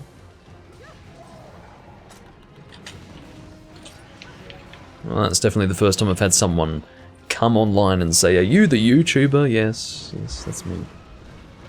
I'm the guy who makes the YouTube videos that like 2 people watch. Hello. That's me. Alright. I mean, if he wants to hunt with me, look, I can indulge him and do like 1 hunt with the guy. But, yeah.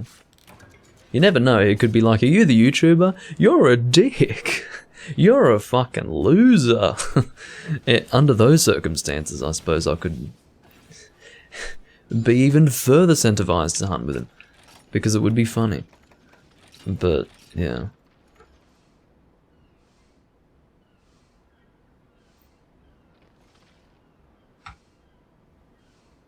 Charlie's going to be confused. He's going to be like, aren't you closing the room? I thought you were closing the room, man.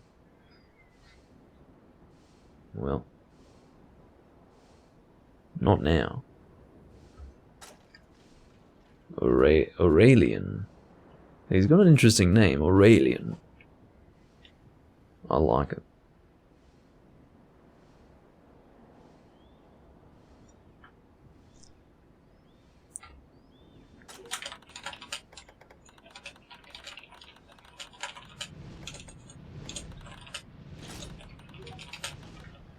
I'm hoping he's G-rank.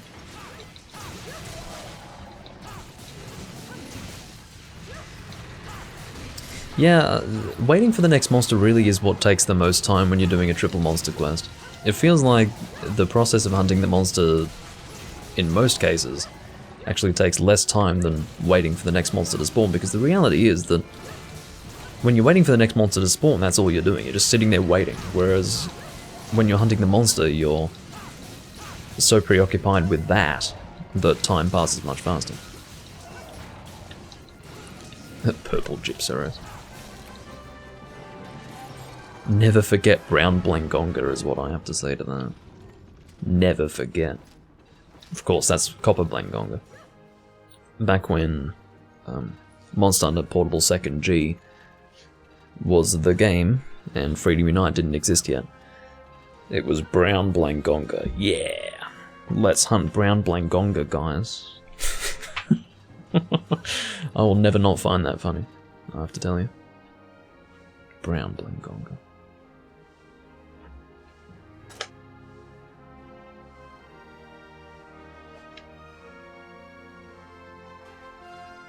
Are you Doomlink the YouTuber? You know what? I'm much happier to hear that than are you Doomlink the streamer, because I've always said I'm not a streamer. I mean, I understand that I live stream, and that's mostly what I do, but I don't identify as such.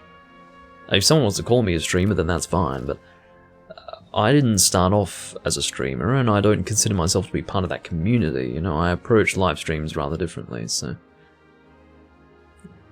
I'm technically speaking a streamer, but I don't really imagine myself as part of that community.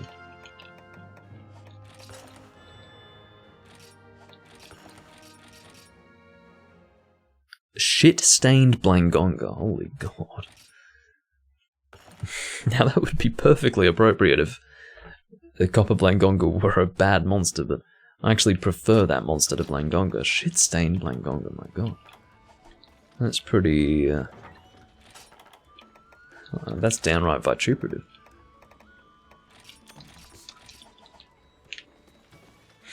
Alright.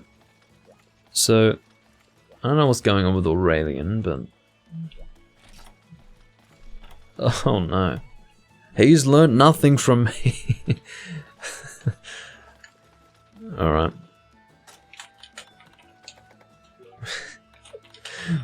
I guess he's learned something. Make full armor sets, that's what he's trying to do. Good on him. We can do gold beard if you want.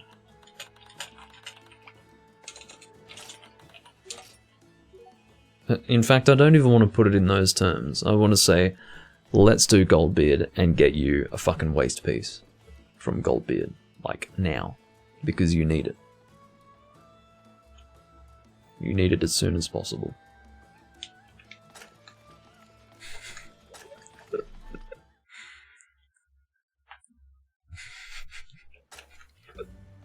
This is pretty funny. Thanks, Lord Zor. Like I'm some sort of... He just says my name almost out of wonder. Like, yeah, right. As you do. I'll bring a heavy pierce set.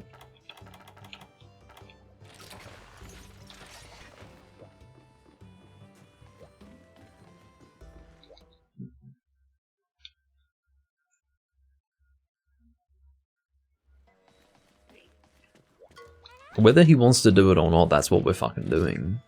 Quite frankly. Where is it? Throne of the Abyss, there you go. I phrased it as an if you want, just to give him the illusion of choice, but in actual fact, he needs Goldbeard stuff. If he didn't, then he'd have a full set. So, that's how we're going to play it. Okay.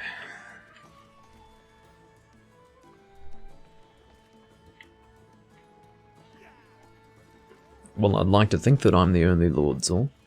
Actually, I did randomly... I think it was when I was looking for my old channel, like when I had taken some time away from the old Lord Zor channel, which was never an established channel. It was just a YouTube channel that I had made just to pretty much upload that Abyssal Laggy tutorial, and for no other reason. I remember typing in Lord Zor into YouTube, and I'd found some fucking kid who I think was doing some sort of weird roleplay with dolls, and it somehow related to a character that he had named Lord Zor, which I was very concerned by. I was thinking, shit, I've come up with the same name as this guy. And so that was a bit odd, but anyway. I'm sure that video is still there on YouTube somewhere. Of this kid, I think he was playing with dolls or something. Not like, you know, girls' dolls, but like, I guess action figures is what I would say. I think it was like action figures, I'm not sure. But it was something along those lines. It was a bit weird and juvenile and downright embarrassing. But yes.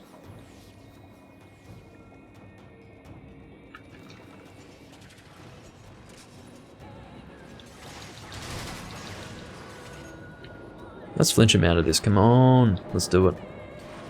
Oh god, he's put too much distance between us. Bastard fish.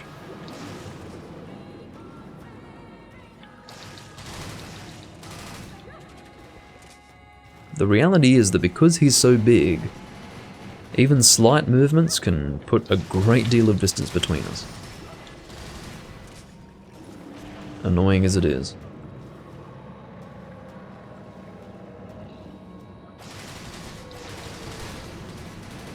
No, it wasn't from Doom the game. I suppose it's an alternative form of Darklink from the Zelda series.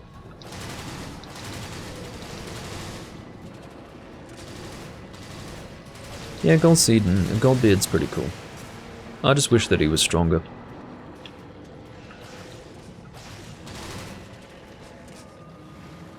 He doesn't have enough health. He dies way too easily.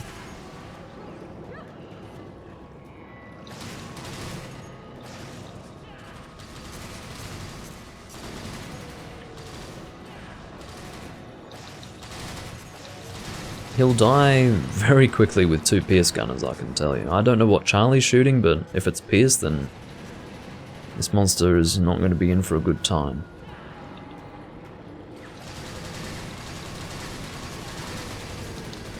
We can actually get him, if I'm careful with how I shoot my Pierce shots, we can actually get him in a stun lock. He will be stun locked, because I'm actually being careful with how I shoot. He will be stun locked for the rest of this hunt.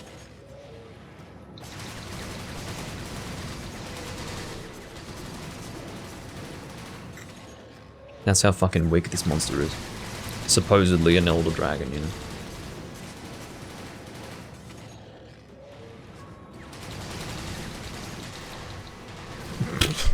Seriously. What a joke.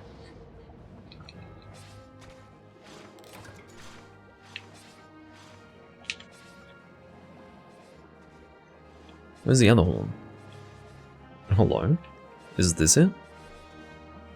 No. That's what I just fucking carved. Where is that? I don't even want to carve the body. I just want the other horn.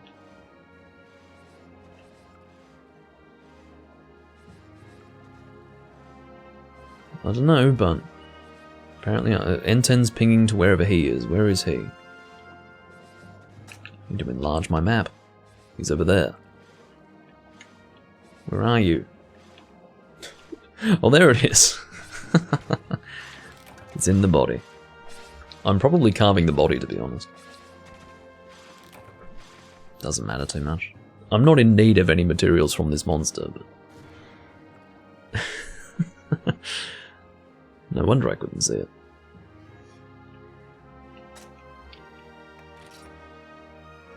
Okay, it's a deep dragon gem, not a dark dragon gem. I was concerned. I was thinking, if I'm the one getting the dark dragon gem, then I don't want it. I really want to give it to the guy who still needs to make that waste piece. Alright. That was my last hunt, for sure. Oh, excuse my arms phasing out of existence. Whoa, check it out. Check it out, man. I'm phasing out of existence, man. Isn't that fucking radical? Okay.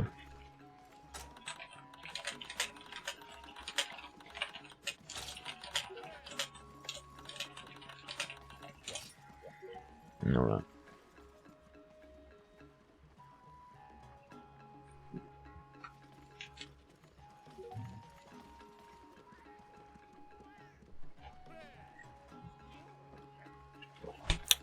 Bye, Charlie.